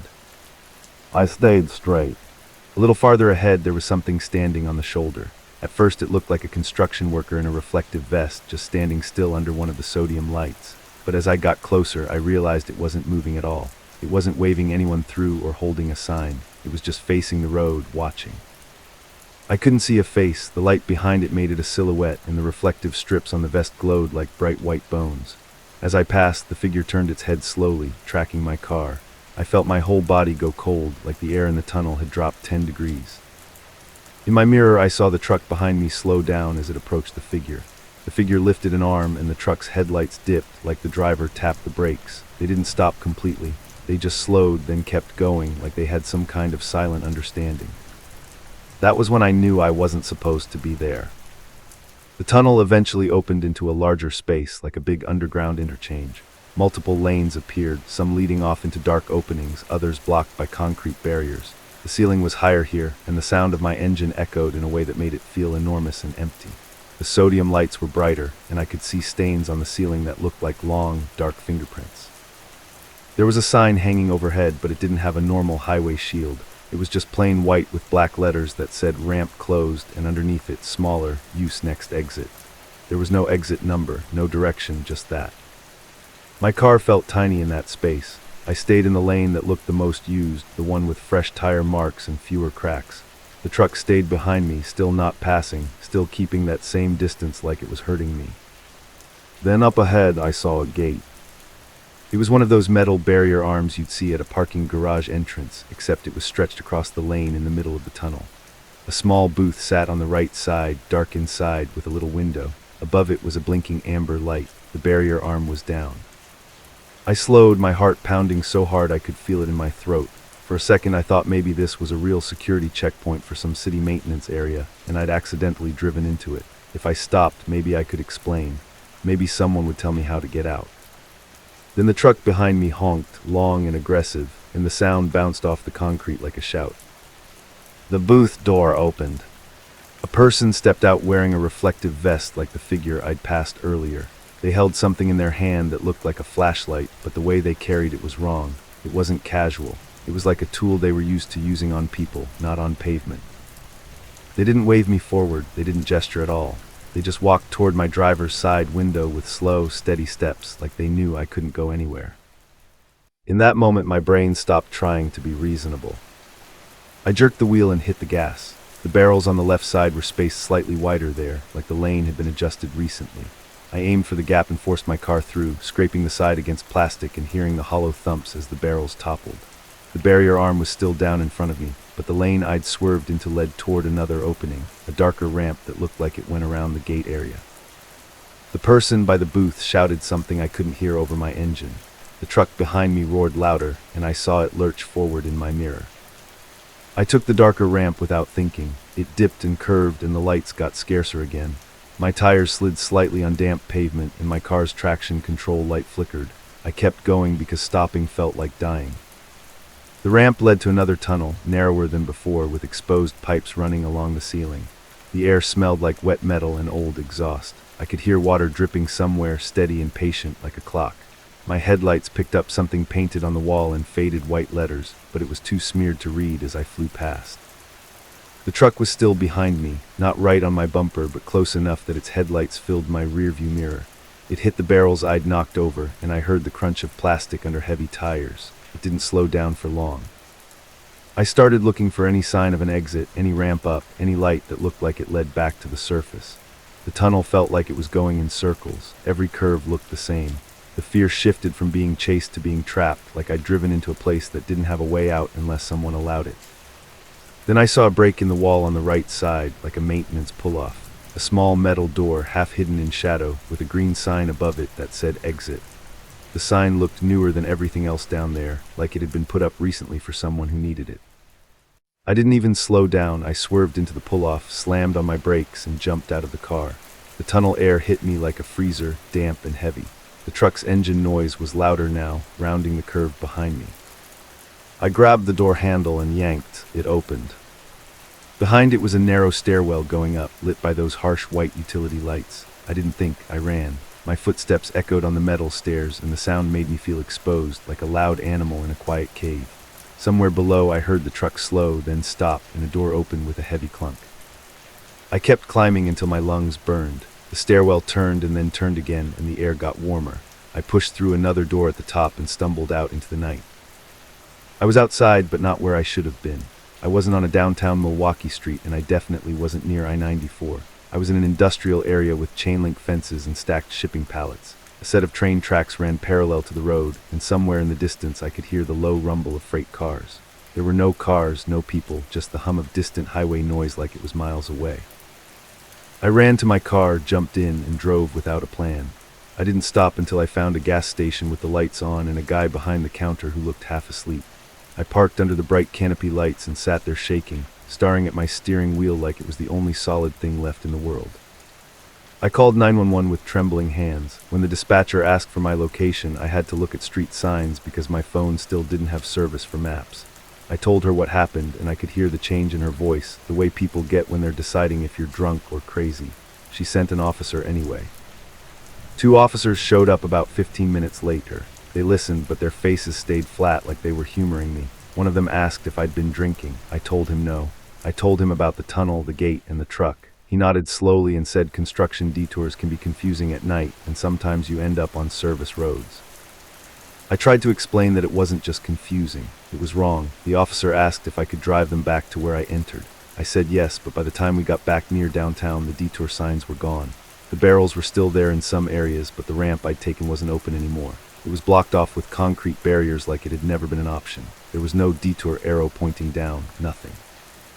One of the officers looked at me like he'd made up his mind. He told me maybe I'd taken an off-ramp and panicked, and he suggested I go home and get some sleep.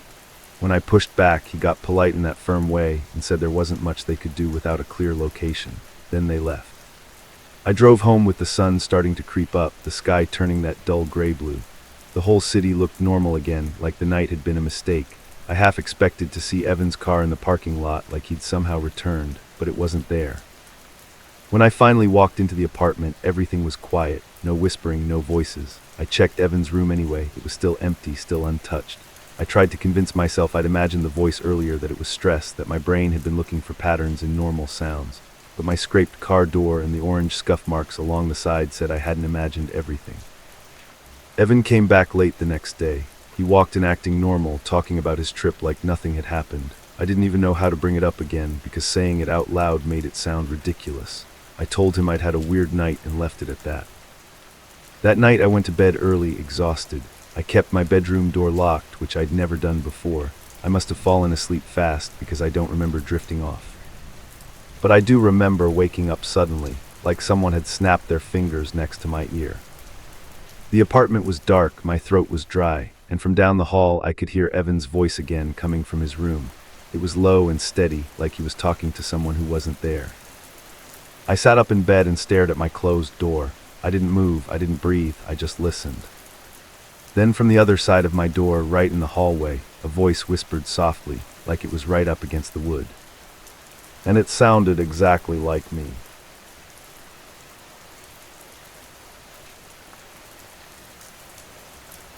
It was the first morning after I got pulled over by a state trooper who didn't have a face.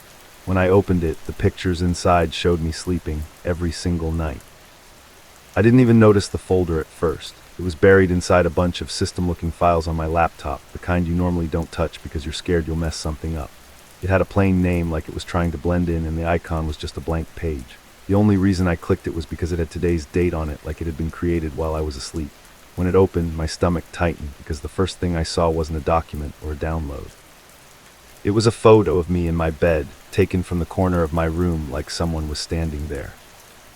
I live in North Carolina, and my job has me driving up into Virginia pretty often.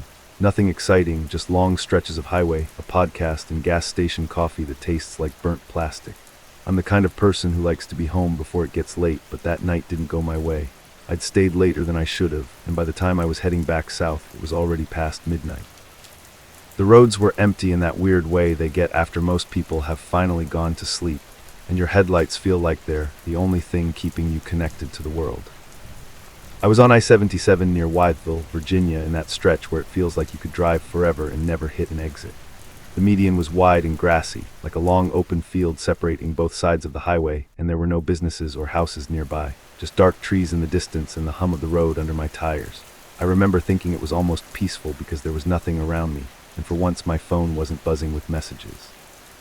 I had both hands on the wheel, I was wide awake, and the road ahead was straight.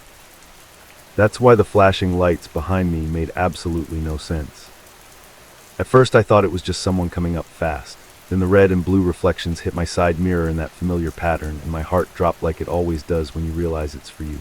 I checked my speed without thinking. I was doing the limit. I hadn't been messing with my phone, I hadn't been drifting, and I definitely hadn't been swerving. But the lights stayed locked on me, closing the distance until I couldn't pretend they were for someone else. I slowed down and pulled onto the shoulder. Gravel popped under my tires, and my car settled at a slight angle like it always does on uneven ground. The highway felt even emptier when I stopped, like the moment I wasn't moving anymore, everything else disappeared too. The cruiser stopped behind me with plenty of space, its headlights washing over my back window. The emergency lights painted the inside of my car in quick red-blue flashes, and for a second I just sat there, staring forward, trying to calm myself down. I rolled my window down halfway and put my hands on the steering wheel, like you're supposed to. In the side mirror, I saw the driver's door open and a figure stepped out. He moved like a cop, confident and steady, not in a rush. His uniform looked right from what I could tell in the strobing lights, and he had that flat, wide hat on. He walked up along the driver's side, and when he got to my window, he leaned slightly, like he was lining up his view of me. That's when I realized something was wrong. His hat brim shadowed his face too perfectly. Not like, oh, it's dark, but like there was nothing under it to catch light. The red and blue flashes hit the sides of his head, the badge area, his shoulders, and the curve of the hat. But where his face should have been, it was just black, not a normal shadow. A smooth patch of night, like someone had cut out that part of him and pasted empty darkness in its place. He didn't say hello, he didn't introduce himself. He just spoke in a low, flat voice. "Evening," he said. "You know why I pulled you over." I swallowed and tried to act normal, even though I was staring at a space where eyes and a mouth should have been. "No, sir," I said. "I'm not sure. Was I speeding?"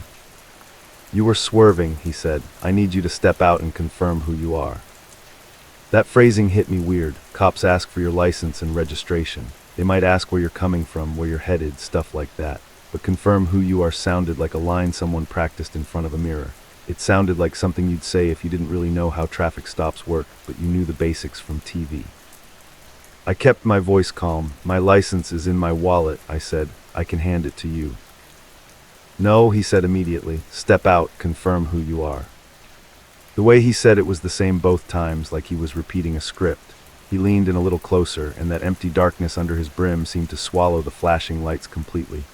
I tried to angle my head to catch a glimpse of anything, skin, a nose, a reflection, anything that looked human. There was nothing. I didn't move. My hands stayed on the wheel, but my grip tightened until my fingers hurt. "Is there a problem?" he asked. I forced a small laugh, the kind you do when you're trying to keep things from escalating. "No, I've never been asked to get out to confirm who I am," I said. "Could you tell me your name or badge number?" The pause after that was too long. He didn't shift his weight, he didn't clear his throat. He just stayed perfectly still, and for a second the only sound was cars rushing by in the far lane, each one blowing a gust of wind that shook my side mirror. "Step out," he said again, and his voice had a sharper edge now. "Confirm." I noticed his right hand was hovering near his belt, like he wanted me to look at it, but I couldn't even tell what he had there. A holster, a flashlight, the shadows and flashing lights made everything look wrong. I tried to look past him toward the cruiser, hoping to see a unit number or some marking I recognized. The side of the cruiser was mostly dark, and the lights were so bright I couldn't make out much detail. Then something small caught my eye. The license plate on the cruiser looked covered, like there was a tinted shield over it that dulled the reflection. Maybe it was nothing, maybe it was just the angle, but it made my skin prickle, because that's the kind of thing people do when they don't want to be identified. I took a slow breath and reached toward my glove box, keeping my movements obvious. "Okay," I said. "I'm going to grab my registration and license, all right." His head tilted a fraction, like he was listening to something I couldn't hear. Then, no, he said again, out of the car. That's when my dash cam beeped. I had one of those small dash cams stuck behind my rearview mirror, nothing fancy. I almost forgot it was there most days. It was usually only recorded when I turned the car on, but that night it lit up on its own. A tiny red dot appeared on the screen, and I heard the soft click it made when it started saving a new file. The trooper's head snapped toward it so fast my stomach dropped. He leaned in closer, and for the first time, I saw his hand come up toward the window, like he was about to reach in. "Turn that off," he said. My mouth went dry. "It's automatic," I said, trying to sound confused. "It just..." "Turn it off," he repeated, and this time there was no pretending it was a normal request. It sounded angry. It sounded urgent. I'd always told myself I wouldn't panic in a situation like that I'd stay calm and do the right thing. But something about the way he reacted to the dashcam made it clear this wasn't about swerving. He didn't want a recording. He didn't want proof. I shook my head as if I was still just a cooperative driver. I don't know how, I lied. I'd have to. He moved fast, stepping back and then forward again, like he was deciding whether to open my door. His hand went to the handle. That was it. My body moved before my brain finished the thought. I slammed the car into drive and hit the gas. The tires kicked gravel and the car lurched forward hard enough to jerk my shoulders. In my mirror, I saw him stumble back, and for a split second the flashing lights behind me turned into a smeared blur. I expected to hear shouting. I expected to see him sprint to his cruiser. I expected sirens. Instead, there was nothing. No siren, no sudden acceleration behind me. Just the empty highway ahead and the dark shoulder sliding past. I kept going anyway. I didn't slow down. My hands were shaking so bad I could barely keep the wheel steady, but I forced myself not to swerve because I didn't want to give him an excuse to catch up if he was still behind me. I checked my mirror again and again, waiting to see the lights explode back into my vision. They never did. After a few miles, I finally saw an exit sign in the distance. I took it like my life depended on it and pulled into the first open place I saw, which was a 24-hour truck stop with harsh white lights and a couple of semis parked near the back. My chest was tight, and I realized I'd been holding my breath without meaning to. I parked near the entrance where other people were around, and I locked my doors even though I was already inside the car. Then I called 911. I tried to explain it without sounding crazy. I said I'd been pulled over on I-77 near Wytheville, that the trooper acted strange, that he tried to open my door, and that I drove off because I felt unsafe. The dispatcher asked for the location and description, and I told her everything I could remember. She put me on hold for a minute, then came back with a tone that was polite but flat, like she'd already decided what this was. "There are no troopers currently running traffic stops in that area," she said. "Are you sure it was a marked vehicle?" "It had lights," I said quickly. "Red and blue. It looked like a cruiser." "Could it have been a local vehicle or a sheriff unit?" she asked. "I don't know," I admitted. "I just know it was behind me, and a man in a trooper hat walked up." She asked if I could see the unit number. I told her I couldn't. She asked if I could describe the trooper. My throat tightened again, because how do you say I couldn't see his face without sounding like you're talking about something paranormal? "He kept his hat low," I said. "It was dark. I couldn't get a good look." In the end, they sent a real officer to the truck stop just to talk to me. He arrived in a normal patrol car with clear markings, and he looked tired, like I'd pulled him away from paperwork. He listened, asked a couple questions, and then gave me that look cops get when they think you're overreacting, but they don't want to say it out loud. "It's not unheard of for people to impersonate law enforcement," he told me. "It happens. The best thing you did was drive to a well-lit area. Next time, call 911 while you keep driving slow with your hazards on. Don't stop in an isolated stretch if you're not sure." I asked if he could check if any units were missing or if there were reports. He said he'd make a note and that I should head home and call again in the morning if I remembered anything else. He didn't ask for my dashcam footage. He didn't seem interested in it at all. I drove the rest of the way home with my stomach in knots, stopping only for gas in busy places. Every time headlights appeared behind me, my heart jumped. Every time I saw a car on the shoulder, I stared at it too long, expecting the flash of red and blue. When I finally pulled into my apartment complex, it was still dark outside, and the parking lot lights buzzed like angry insects. Inside my place, I double-checked the locks even though I'd never been that person. I stood in my bedroom and looked around, half expecting to see someone hiding in the corner. Everything was normal. My phone had no missed calls. My email was quiet. I almost convinced myself I'd just panicked and made the whole thing bigger than it was. Then I remembered the dash cam. I opened the app on my phone and tried to connect to it, but it wouldn't load the last clip. It showed a gap, like the recording from that stop didn't exist. I pulled the memory card out of the dashcam with shaky fingers and put it into my laptop using an adapter. A list of video files popped up, and my chest eased a little because I saw a file with the right timestamp range. But when I clicked it, it didn't play. It wasn't corrupted, it wasn't missing. It was there, but it was empty, like a file with no content. The size was almost nothing, like it had been wiped and saved over without being saved over. I sat back in my chair, staring at it, trying to figure out how that was possible. That's when I noticed the hidden folder. It wasn't on the memory card, it was on my laptop itself. A folder with today's date, created in the early morning hours at a time when I was asleep. I clicked it, expecting maybe it was some auto backup thing or some weird system file created when I plugged in the dashcam card. Instead, I saw photos. The first one was me asleep on my side, the blanket pulled up near my shoulder. The angle was wrong for a selfie. It was taken from across the room, high enough that you could see the whole bed. My bedside lamp was off, but the picture was still clear, like whoever took it used the light from my phone screen or a small flashlight pointed at the ceiling. I scrolled, and there were more. Different nights, different positions, some with my arm over my face, some with my mouth slightly open, some with my phone on the pillow next to me. The creepiest part was how normal they looked, like whoever took them had all the time in the world. There was no blur, no rush, and no sign I'd moved. Then I got to the last photo. It wasn't of me asleep. It was a picture of my driver's license. It was close enough to read my name clearly, close enough to see the little details in the background of the card, like the faint patterns most licenses have. It looked like it had been taken with a body camera or a phone held very steady, and it wasn't taken in my apartment.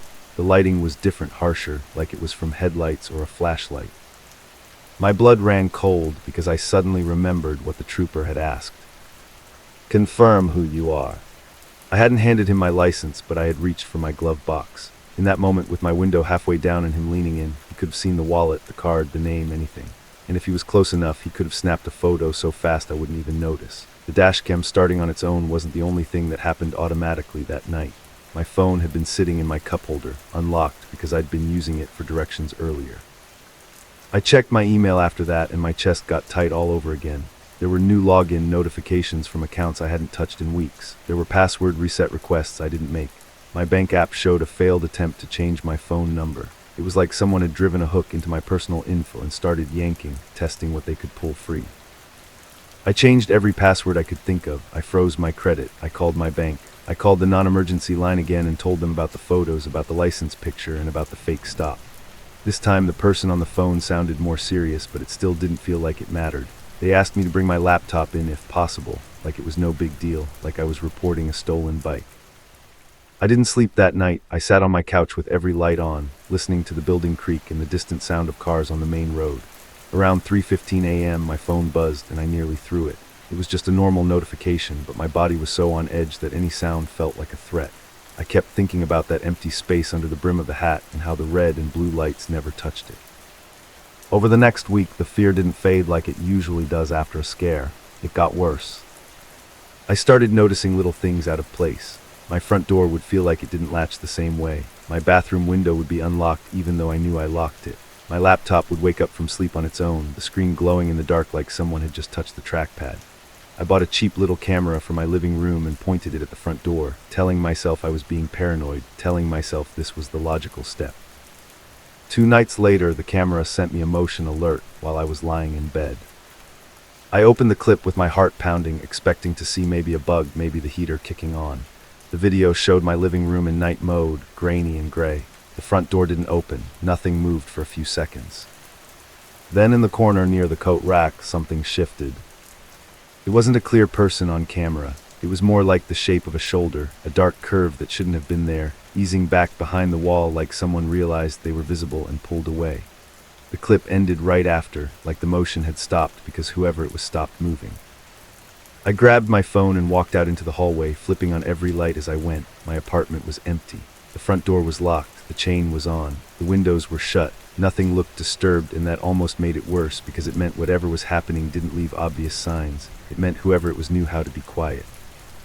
The next morning I opened the hidden folder again, even though I didn't want to.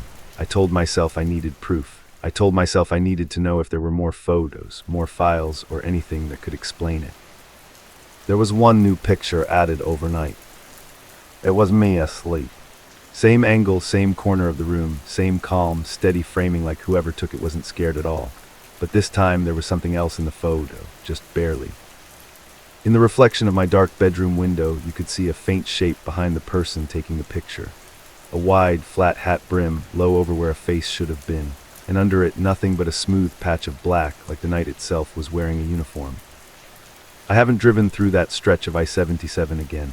I take longer routes now, even if it costs me time and gas, because I can't stand the thought of seeing those lights in my mirror on a road with nowhere to go.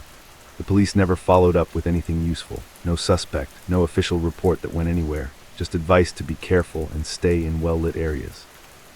But every so often, when my laptop runs hot for no reason or my phone glitches for half a second, I still think about that folder.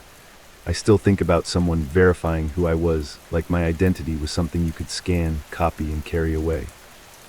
And the worst part is I don't even have to open the folder anymore to know it's still being updated, because I'll wake up and find my bedroom door cracked open, just an inch, like someone left it that way after watching me sleep.